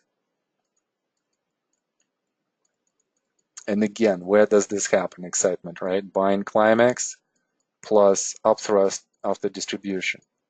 Those are the 2 points of excitements that we studied for weak hands. And this is where CO is going to sell into. Like CO wants to sell into the strength because the size is so big. If it sells on the way down, that influences the price much more than when it sells on the way up. Okay, but the ITFs, the price for them is going to be slightly different. So think about the change of character in phase A. It might not be $5 anymore. It might be $4. Then think about throughout this whole trading range. Also, probably on average 4, maybe $3.50, and then on the change of character in phase D, they might even sell maybe at $3. So let's just put it this way: P&L for ITFs. We had initial 3 units here of ice cream. So we are gonna sell, let's say one unit at $4, 1 times 4, plus 2 units at 3. So that's 4 and 6, $10. Slightly different P&L than for the CO. And I think that's kind of logical. Why? Because trend followers are going to come in later on. They're going to take from 50 to 80% of the trend. That's their goal, and that's our goal. We are trend followers. Trend is an edge for us. It creates an opportunity for us if we follow the trend correctly. And we could, if it's sustainable trend, we could make a lot of money just staying in this trend. So we are more of the trend followers rather than the CO. And then obviously look at what the weak hands are doing. So weak hands are going to be buying at 2 points of excitement. That's going to be on the climactic run and on the upthrust. They also will be buying at any type of short-term value for them in the distribution, meaning that this is going to be at the support level after the reaction once they have seen such a big move up. So they will sell or they will distribute. Distribution by weak hands. They're going to distribute when? Not in the distribution, not on the change of character in phase D, not even necessarily on the first break to the downside. They're going to usually sell as a group, not individually, but as a group in the moment of a general capitulation. And obviously, again, I'm going to repeat that by weak hands, I don't mean just public. There are institutions that are going to be in that position and they're going to be weak hands. So therefore, they will be selling in phase E of a downtrend on general capitulation. A lot of general capitulations are going to happen on which Wyckoff events? Climactic action. So with this ice cream story, we went through the whole price cycle. Obviously, we could talk about the P&L here as well. So let's just say that all of this supply goes to weak hands. right? So all of the, let's say, 10 units gradually through the climactic run in the uptrend, through the distribution formation, and then on the way down, the supply from strong hands is going to migrate to weak hands. And by the time the selling climax unfolds, we're going to have a reverse picture, because as the weak hands are participating in the late stages of the uptrend, then in the distributional structure and in the beginning of the downtrend, they cannot sustain the losses and emotionally kind of react to this situation in a good way. So they're going to capitulate and sell everything. And that usually is going to produce, that type of loss. So they're going to, let's say, buy, let's do this. Let's say how much the CO is selling here, how many units. So CO has 4. So 4 at price 5. So this is buying 4 times 5. Then from ITFs, we're going to have $3 and $4. So 1 at 4 plus 2 at 3. So this is the cost here, right? So 20, 4, and 6. So $30. This is not the P&L. This is cost. $30 weak hands are spending on this position, whereas initially CO has spent only $4. Huge difference. Really big. But that's unfortunately how it happened. And then on the way down, they start selling maybe like at 2 places, right? Maybe they are selling like at $2, and then they are selling maybe even below $1. Let's say just $1. So they are going to sell, let's say, 5 units at 2 and 5 units at 1. So their revenue from that, net revenue is going to be, okay, so at 2 and 1, so 5 plus 10, 12. So their P&L, and I'm so sorry that I'm writing it like this, is going to be what? $18. Minus $18. What do you think is going to happen at the selling climax? As weak hands are generally capitulating, and they're just saying like, oh, get me out at any cost, even at $2 and $1. The CO is going to see it as a value liquidity and it's going to go and buy. And the price cycle is going to repeat over and over and over again. A really sad picture if you would think about weak hands as public hands, somebody who doesn't know what's going on, and then they're just being caught up in this process. And the way how I view this process now on kind of like very emotional level, it's just sad. It's sad to see people, repeat this behavior over and over, and then they just reinforce it every time. So the key of this course and just education on trading in general, obviously, if it's a good education, is to change this behavior, to change this way in your minds of how you guys operate, how we all operate. And we all have been in this situation. So I have been in this situation many times. I've been on the wrong side, I've been weak hands many times. You have to be weak hands in order for you to become strong hands. And the first step for weak hands to become strong hands is all in the awareness. So you have to bring this knowledge, and then you have to build the skill to recognize the situations as they unfold in real time.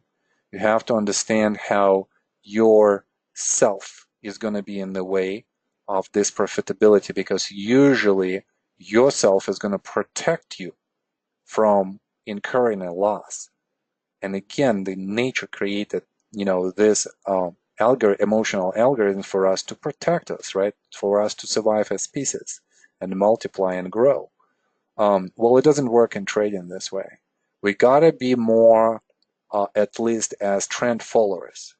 We don't necessarily have to be contrarian in our view as the CO, but we have to be trend followers as institutional trend followers. We could be contrarian with our analysis. I like that a lot. But then our analysis should show us when exactly the timing of when we should be coming into this. Wow, that took a while. I was not expecting this, but sometimes, you know, the class can carry me away like this. Okay, what else?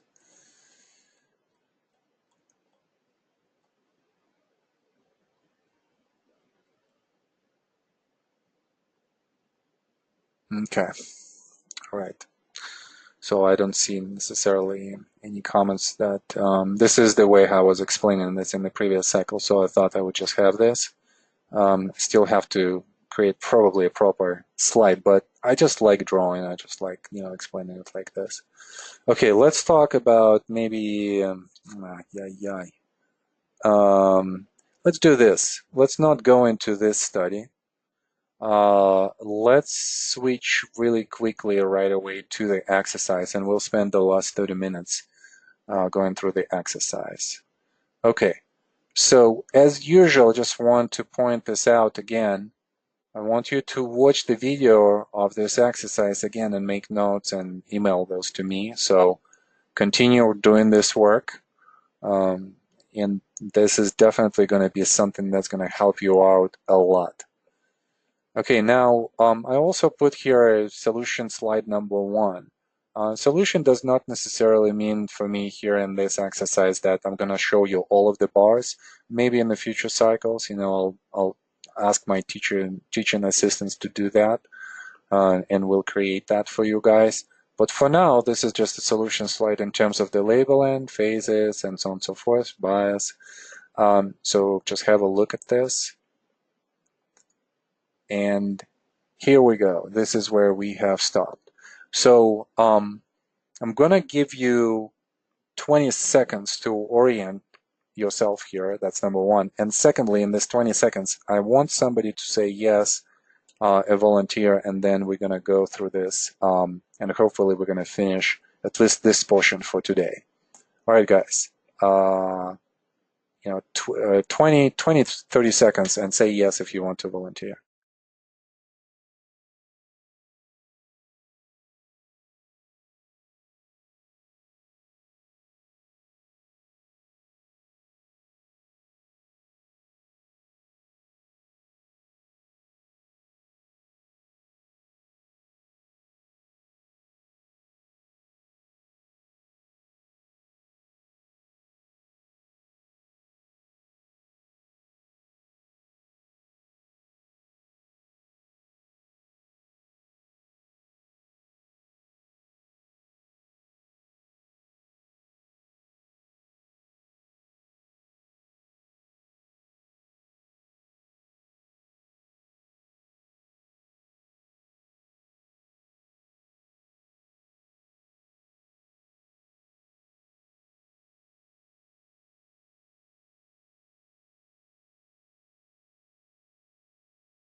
All right. Let's go to Adam. Hi, Adam. Hey, how are you? Good. How you doing, Adam? I'm doing great tonight. Can All you hear right. me okay? Yes, absolutely. Good. Oh, Good good. Very audio. good. I hope there is like a dog barking outside, so I hope you guys cannot hear the dog. Okay. Uh, let's start with 41 and 40. We had a distribution. We've talked about it, right? So really quickly, I'm just gonna do this really quickly. Supply has come in first on bar number 31. This is where the CO is selling. So remember that ice cream story? We wanted to see where CO is going to sell. The CO is going to sell on the excitement of weak hands in the auction type of situation where there is a lot of speculation on the way up. Why do they need to sell on the way up with all of this strength? Well, because there should be so much liquidity to unload their position at the best value that this is the first initial point where they're going to sell. The second point of selling is going to be all in phase A, and this is going to be on the change of character. So here, they still have some price value, and they still have excitement of weak hands, because the weak hands are going to see 35 as the short-term oversold value proposition to them after the big leadership run up. So they're going to buy the value here, and finally, they're going to do technically something correct, but analytically totally off. And this is where the selling is going to be unfolding for the CO. And we see that the consistency of selling is so different than anything what we've seen before. If there is some selling on the way up and on the way down at 13, 14, 18, and 19, this selling comes and goes. Whatever selling we have between 31 and 35, there is a consistency of selling. So they are selling on the way up, they are selling on the way down. And that defines for us, a potential bias, which is to the downside. And we need a confirmation of that bias. Where does it come? Well, it comes in the 36, 37, 38 area, where we see that supply increases and produces the diminishing result to the upside that suggests a bearish bias or a confirmation of this bearish bias. And it acts also as a potential attempt to upthrust, and it fails. Also, we note that the supply signature goes down, and still that produces a much better result to the downside or much lesser result to the upside. That suggests timing for us. Bar number 38 has an ease of movement. Ease of movement is going to be associated with diminishing volume signature and increasing price movement with the commitment to the downside, and that's what we see.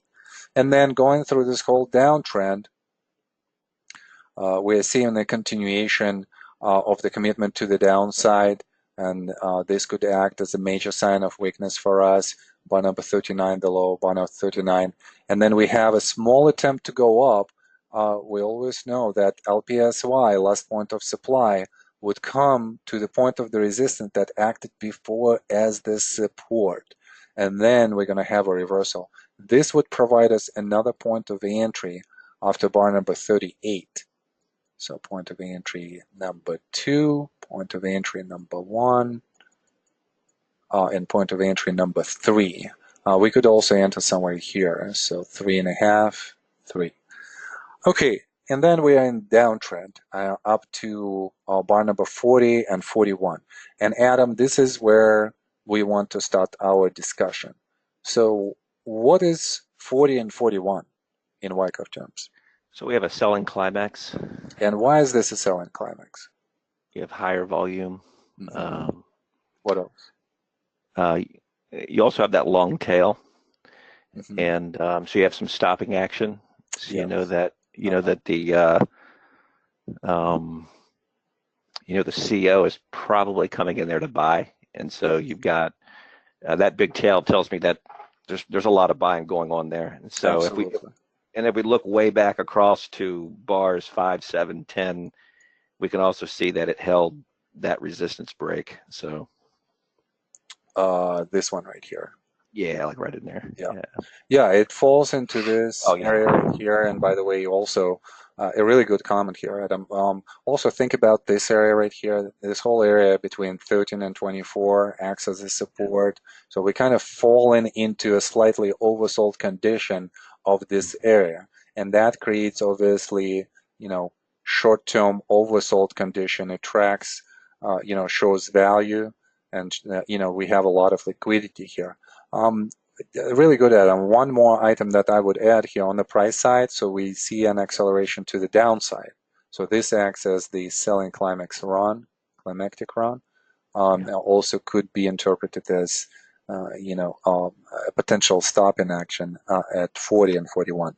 I like interpretation of the tails. Let's talk about the volume signature. Specifically, I want to talk about bar number 40, which is this one right here. So this is the first bar where we see some kind of demand coming in. So let's write the volume signature. The volume is definitely increasing. What is happening with the supply? Supply is going up, but demand is going up more. Okay, demand is going up. And I think that you are actually correct in this.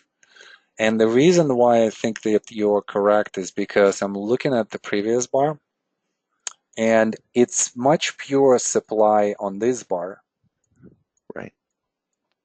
than on bar number 40. So let's label this as 39 and a half.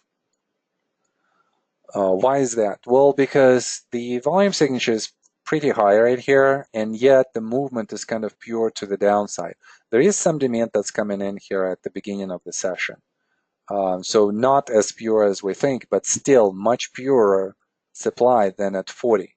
At 40, there is a lot of demand that pushes the price like this to the upside. So we could say that the demand at 40 relative to the demand at 39 and a half is doing what? It's going up. Going up, increasing. So, and that tells us that there is more buying that is happening at 40. So that's why I'm thinking that maybe supply either stays the same or increases just marginally, and I could see how Adam could be correct here, and demand is not just increasing, but could increase slightly more than the supply. Having said this, we're still going to indicate that supply still slightly dominates the demand at this point just because of the close. Yeah. And then we see also the domination of the supply on the next bar, 41, which is gray bar right here. So if we would look at the intraday, Adam, and I'm going to quiz you a little bit more here because I know what you do. So let's definitely, get into nitty-gritty of things. Let's do this. 39 and a half. This is our close at 39 and a half. So what do we do at the open, and what is the intraday picture of bar number 40? It looks like we came down pretty far, and then Where do we open? we open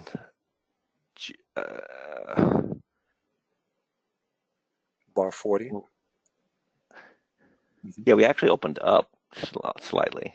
Maybe I was slightly. I would say maybe Yeah. like the same level. So this is open of bar number 40. Yeah, just a fraction. Then we drop, and then we come back up and close.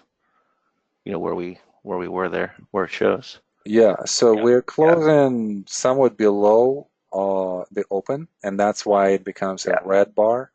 Right. So this is the close. Then the next bar. And gray means, so we're opening at the same level. So we're opening at the same level. What do you think happens next? It's a good question. Probably the same pattern. It looks like there was a lot of selling pressure coming in, and then buyers showed back up and pushed the price right back up. Well, first of all, from the previous day, the momentum going into the close is to the upside, right? Right. And then these two indicate the same close. The gray means that the close is the same. So this means that this is an open, and we are opening with the slight gap. So actually not here, but somewhere here. Let's say somewhere here. Oh, right. Open of bar number 41. Then the momentum probably carries us up again to the high of 40, and then we go down. Okay. And we go down slightly below the low of the previous day, and then we go up and close at the same level as bar number 40. So this is close 41. So looking at this intraday picture, we see two waves to the downside, and that still suggests that supply is still present.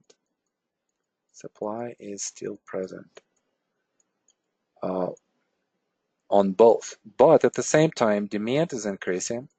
Demand is increasing, and on the second day, bar number 41, demand is increasing more. Kind of have a much better increase in the demand, and probably supply, even though it's present, supply might be diminishing, right? So from going from this picture to this one, most likely there is a diminishing supply signature and probably increase of the demand signature. And these two bars act so differently than any of the bars in the down movement. The bars to the upside that we have had, or reactions to the upside that we have had, are kind of muted. There is nothing big in those reactions or those up bars. And we are seeing how on the way up there is so much strength. So by itself, Adam, would you say that there is a change of character happening on these two bars? I would, definitely. Those two bars to me would confirm that, that's pretty strong stopping action for prices to move a lot lower. And especially with bar 41 on decreased volume, you had the same result but with decreased volume. So that tells me that that supply is being absorbed and prices will probably move higher at some point. Yeah, and there is some kind of I like that notion that you said. It moves easier to the upside, so there is an ease of movement on the demand that we have here. And I think that it could increase here. It could also decrease, although 40 seems to have more supply than, let's say, 41. So that's how the intraday unfolds here. I'm curious, Adam, if you would be a buyer here. I would. You would? I would. It depends on the client. Depends on the account. Depends on their risk profile. So you have to disclose what you do now because you just had a client. Yeah. I'm an investment advisor. I have an RIA firm. But it would only be in certain accounts. It wouldn't be like a universal trade or it might be like new money coming in, and I've got clients that'll sit on cash for a few months waiting for something like this. So and I'm not as exact as say your institutional money managers. I might take half their allocation in here and get confirmation a little bit later, and maybe like on bar 50, that would be in 51. But again, what coffee and stuff for me anyway, this is why I appreciate the course. It's all new to me. I mean, I've really changed a lot of my thinking, and I think being a trend follower is probably what I've done. I see a lot of flaws in that, and so anyway. Okay, great. But I want you guys to pay attention to what Adam is saying. He's saying that I have the size from clients that I need to invest, and sometimes, I'm going to wait for an opportunity, and that opportunity is going to be defined by the specific price volume action, maybe, some other factors. In this case, at 40.41, there might be some position being established. Why? Well, because again, Adam, as institutional type of trader, institutional type of investor, is going to look for those liquidity spots and oversold spots, and that's exactly the oversold spot that we see here. Now, putting on the Wyckoffean hat, we are thinking that, as Adam has said, this is a selling climax. So what should happen next? We know that the next structural thing that's going to happen is some kind of change of character that is going to be so different from what we've seen before since 37. So up to 42, Adam, we have that change of character. And let's just give out the characteristic for the change of character. So change of character from 41 to 42. Why would we call this a change of character? Just to repeat this.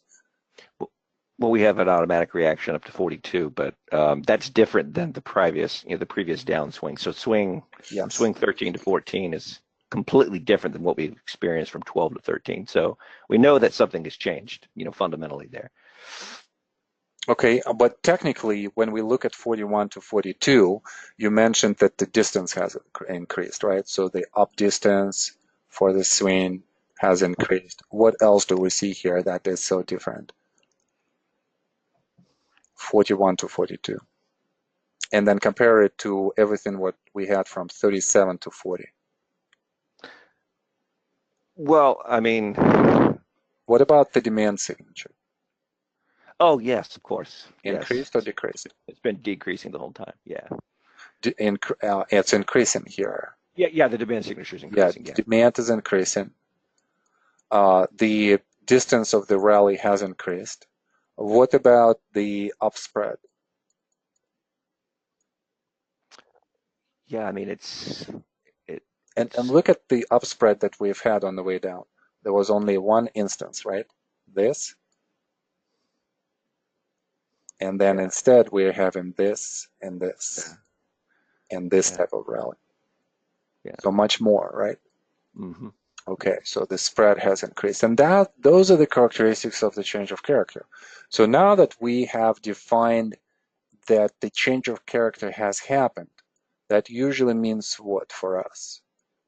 We've moved into a trading range. Yes. So we move into a change of environment, a trading range. From a downtrend, we're moving into the consolidation. Our first thought is going to be that the trading range is going to be defined by the low of the selling climax and the high of the automatic rally. So at that point of time, this is what we're looking at. We're looking at the horizontal structure after the selling climax automatic rally. And then structurally, what point do we await next to occur in phase A? We want to see the secondary test of the selling climax. Exactly. So we are testing locally the test, the selling climax. Is it a successful test? Yes. Why? Uh, bar 44 is higher. The, it's a higher Mhm. low. Yeah, High, low, and then what about the volume signature? definitely decreasing. Yes. Yeah. So and those are the two requirements that we want to have for any type of test. We want a structural confirmation, and we want also volume confirmation. And when we have both together with the any type of the reversal, and we're reversing bar number 43 here, uh, that acts as a confirmation of the test and suggests that we're going to go up. Now let's go into tricky stuff. Okay, so 44 is a yeah, like it wasn't tricky before. Yeah, 40, 44 is a secondary test. Yes. And it happens not necessarily at the level of the support. It happens maybe like close to one half of the range. And we said that, yeah, supply definitely went lower. What kind of deduction could we make out of this secondary test? What should the price do next based on how the test behaves? I mean, just the good news is we can see the chart, but I mean, but because we tested so much higher, Mm-hmm. one would think that price would move higher, at least to the top of the trading range. Yes, that's the whole logic there. And that could create a very short-term trade for any type of swing trader, somebody who's thinking, okay, now we're going into phase B. Because of the strength that we have at 44 on the secondary test, supply is so low, and Yeah. that that movement starts at one half of the trading range. So not only we're probably going to touch the resistance at 42, we might actually overcome it. And Right. phase B, when we overcome the resistance at M, then how would we label this action when the price overcomes? Up thrust. Upthrust? Yeah. And we still don't know at this point, is this a bullish trading range or is this a bearish trading range? The only thing that we could think about the structure, because of the upthrust, this is going to be a higher high. So, and with the higher high and the higher low on the test, we're thinking that maybe we're going to have some kind of upslope in structure. So we should be thinking about the upsloping structure. Okay, well, this is very interesting. We are expecting an upthrust. Let's imagine that we have opened a position somewhere here, Adam, right here, and our stop loss is here. Based on our logic that we should overcome the resistance, how would we get out of this position? Imagine that we are very short-term oriented traders. We are looking at the daily intraday, and our time horizon for this trade is from a day to maybe like 5 days. Yeah, see, I'm having to think differently now. Well, if you're thinking you're going to move to the top of the trading range, We and said above the resistance. then I think maybe your resistance would be your stop loss to get out. I guess I don't know. To be We honest could with you. definitely use the stop loss, right? So we could say like, okay, we could use the stop loss like this and then get out somewhere here. But if we want to be a little bit more precise, we know that we're going to overcome the resistance. We know that it's going to create an upthrust. So what would be the conditions of the price and volume for the upthrust that would tell us that I'm done? There is no more move to the upside that we can expect. Get out. Yeah. Think about what should happen on the upthrust, right? So we had some kind of bullish sentiment here going into the upthrust, then what should occur? Yeah, you have stopping action, so you see the tail. You actually have two tails on 46 and 48. You also have an increase in volume. So something doesn't look right there, because you failed to basically hold the upthrust, if you will, or you failed to move higher. Yeah, absolutely, all of that, but it has to be a little bit more technical, right? So you mentioned the volume increase, you mentioned the tails. Let's go through the volume signature first, and we're going to be comparing, let's say, bar number 46 with 45. So let's do this. This is bar number 46, and the effort for bar number 46 relative to the effort at bar number 45. Yeah, much greater. Yeah, much greater. Yeah. Okay, so increased. And then what is the result to the upside of bar number 46 in comparison to bar number 45? It's greater. I mean, 46 to 45, but Let's do more on this. Let's do it more detailed. So let's talk about the upspread. What happens with the upspread? between bar 45 and 46, the upspread is less. Okay. What about close relative to the spread? Which one is better? 46 or 45? 45. 45 is better. So you were talking about the tail. Look at how the Yeah. price closes closer to one half of this spread. So diminishing characteristic here. What Mhm. about close to close? Yeah, 45 is definitely better. Better, because from the previous close we're traveling this much. From the close Right. of 45 to the close of 46, that distance goes down. So we have a lot of the characteristics that are showing some deterioration Mm-hmm. of price. And then we said that the effort has increased. So on the increased effort, we have a deterioration of the price. Bullish Right. or bearish? Bearish. Bearish. One thing that we did not talk about here is the intention. What was the intention here? Tension was to stay above the resistance. Which could be defined how? Um, I guess the Think. top of four. Mhm. Well, like the top of 42, the top of the tail of 42, or possibly 45 there. Yeah. Yes, both would be okay, Yeah. because we want to define more of kind of like a local resistance right here. So the local is going to be the previous bar, the high of the previous bar, and then the high of the 42. So did we fulfill this intention? Did we commit above these levels of the resistance? We did. We did. But Okay, so here's a tricky question. With the increased effort to the upside, and with the diminishing result based on the spread and the close, we're seeing that the short-term picture is going to be bearish. We're anticipating some kind of reaction to the downside.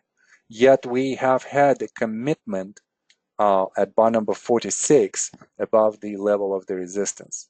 So think about the bearish bias here that will produce some kind of reaction as the long-term bias. And think about the opposite to what has happened with the result, was the intention that there was a commitment as a short-term result.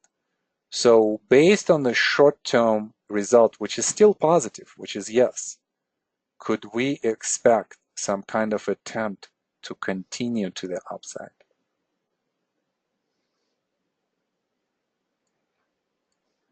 So intention, yes. Short-term result is bullish. Yeah. And this suggests some kind of retest.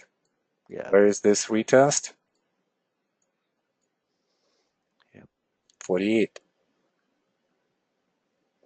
So this is that situation, guys, where a ball like 46 is going to look bullish, but will be interpreted in two ways. More of the longer term picture is going to suggest that supply is coming in, and we're going to have a stop in action, as Adam said. And should be expecting a reaction. So all of your trading decisions should be based on this information. Having said this, your timing is going to be based on the synchronicity of the effort and the result. And therefore, when we look at the intention was to commit to the upside, and the 46 bar did exactly that. It committed to the upside.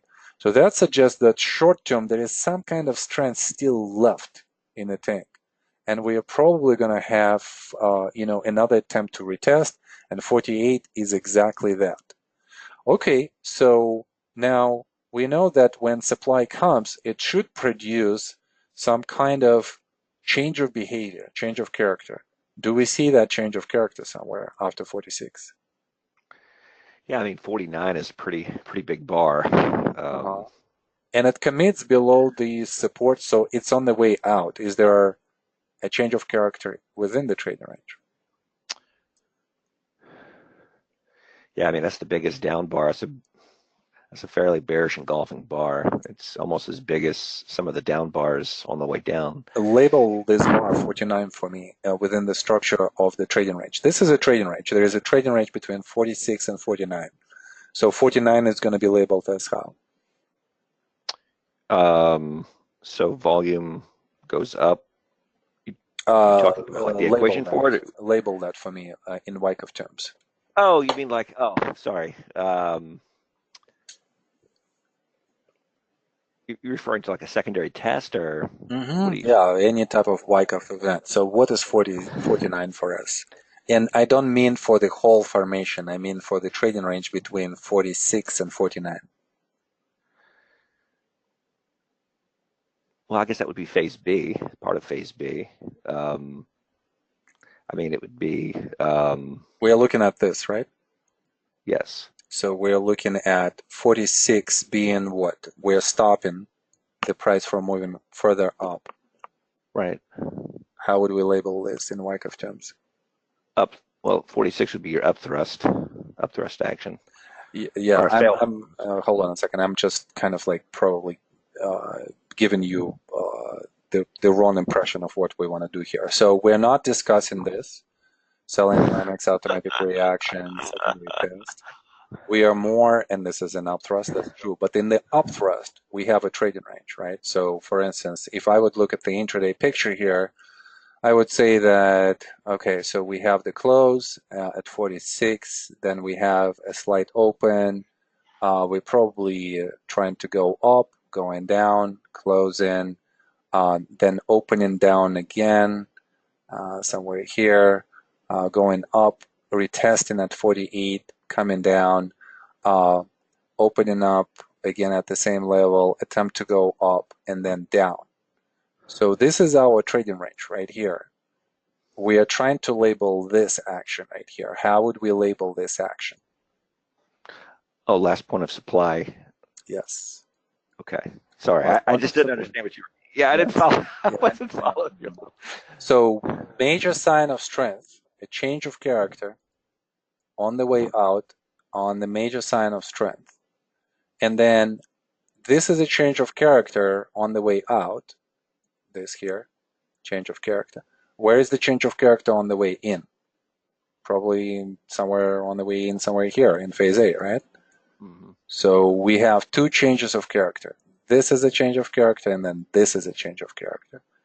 This is a change of character, and then this is a change of character. This is going to be important because when we're going to look into this trading range, I'm going to ask you the same question as to how do you guys see this trading range? You know, where are the changes of character in that smaller trading range? And one of the things that I want you guys to start practicing as we go, you see how we quickly go and switch into the intraday picture. We are trying to extract this intraday information without going to the intraday level. What we want to do is we want to extract this information from the high, low, close, and open. So whenever you practice looking at the chart, in your mind, practice the way of how intraday swings might potentially unfold. You might not be exactly right, but you will be extremely close to that. Okay, so now that we are, in the larger formation here, let's come back to the larger formation here. So we You said know, Ron, that. Mhm, you taught us to identify change of characters and like phase A and phase D. mhm. So I'm just having to change my mindset again. So I'm tracking with you, but Okay, all right. So upthrust, we said an upthrust at 44, 46. By the way, let's quickly do 48 because this is important bar. So effort at 48 relative to the effort at 46 because these are the two analog bars.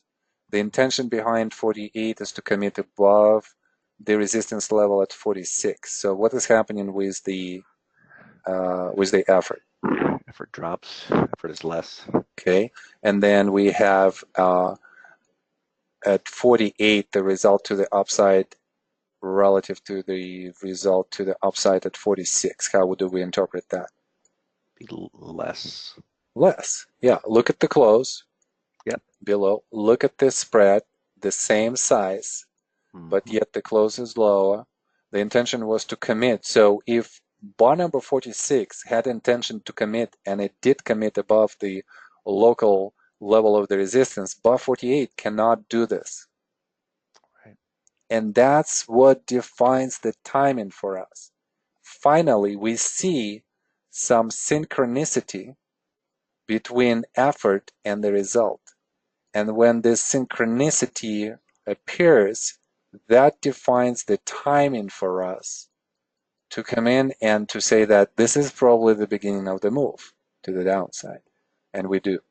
Okay, great. So if we've experienced an upthrust and we still don't know the bias of this whole formation, then the next move to the downside into the area of the support is going to be labeled in phase B as how? How would we label 50? Yeah, it'd be a secondary test. Yeah, a secondary test in phase Yeah. B. I was thinking like a second point of fear as well, but that would be, that would be phase C. But yeah, I Too mean, early, right? yeah, Because we have to have, again, we have to have multiple tests multiple tests, right? going into Right. phase C. So phase Gotcha. C is going to be that, test number 3, and we just experienced test number 1, test number 2. Um, okay, now let's look at this from a different perspective. We said that whenever we have high highs and high lows, we're going to be thinking, is there some kind of upslope in structure? And a lot of you guys in your homework have done this. So I'm actually very pleased as to how we, conducted all of this. Okay, so phase A, phase B, upthrust, secondary test. Now it makes sense because all of these points are on the same line. All of these points at the resistance are on the same line. And now let's look really quickly if this is phase B in 50 and 51. Um, what can we say about this area right here? What is happening as a process here? you're coming up to the point of resistance, but you're also having higher lows, so it's some sort of an apex type formation or Mhm. like a rising wedge. Okay. Well, I could see that maybe supply has increased a little bit over the previous reaction. So, and then the price goes up. So we are probably thinking that there is some kind of absorption here that is going on. And we could see that from the bars and volume analysis. So at 51, there is another attempt, the last attempt to go down. So in this smaller trading range, this probably could be defined as phase C. So here's this volume. The volume increases. So what do you think is happening with supply? Supply's going up. And what is happening with the demand? It's probably going down just a hair, but But this is still an up bar, right? So we have yeah, the you're right. You're supply. right. It's still going up too. You're Yeah, right. the That's supply comes at the end and at the beginning. So we have um, the and we open. open, an attempt to go down first, then Yep. a really big rally, which is very good rally because it overcomes a point of the resistance for the first time, tries to commit on the intraday level, and then we're still coming back, but we're closing bullishly. Yep. So Yep. Yep. here's this demand that is increasing, some supply, some supply, but probably demand still dominates the supply just based on the close, based on the intraday. And then supply is relative to the previous bar, maybe stays the same, maybe slightly increases or slightly decreases. And it doesn't really matter that much because we know that supply still comes in because of this tail and it tries to take it down. It tries to take it down to the low of 50 and it cannot do this. So as we go up on the next two bars, we could see how absorption is happening on the way up. It's one of the elements of the vertical absorption, right? So look at the volume signature, how high it is relative to, let's say, 51, and yet the price is up and holding at the level of the resistance, which was before producing some kind of difficulty for the price to overcome. So after the first bar after 51 has the close at that resistance level. And this is a small feather. We'll talk about this more next time, about the characteristics of the feather. But all of this area is just basically an absorption of supply. And that suggests a movement to the upside. Let's stop here. And we're probably going to pick up, there are a lot of things that we need to discuss here in this area. But we'll start there. What I'm going to do for you guys is I'm going to unveil what's going to happen next because I want you, as a part of your homework, to think about what should happen next. Here we go. So that's the next move. It actually went down. So in the next class, we're going to start with 52, and then we're going to go through this whole thing. And from 52 to 58, we're going to, determine as to why the bias has changed to bearish bias, and what does it mean for the overall long-term structure. Adam, really good. Thank you, and thank you for some of the insights into how you operate. It's always interesting to me to talk to institutional guys and to figure out their behaviors as to how do they actually conduct their analysis and trading. So thank you. Yeah. All right. Okay, guys, this is the homework. So just determine what's going to happen next. Watch the video again, make your notes, and please go through that initial material, especially, those ice cream stories, all of the volume case studies. Those are important because each case study is going to have something special, specific to a specific variation, specific scenario, and you have to dig in and to know exactly what's going on in those situations. And the more you learn about them, the more comfortable you're going to feel when it actually unfolds. All right, good class. Thank you all, and I'll see you in the week. Thank you guys, and bye-bye.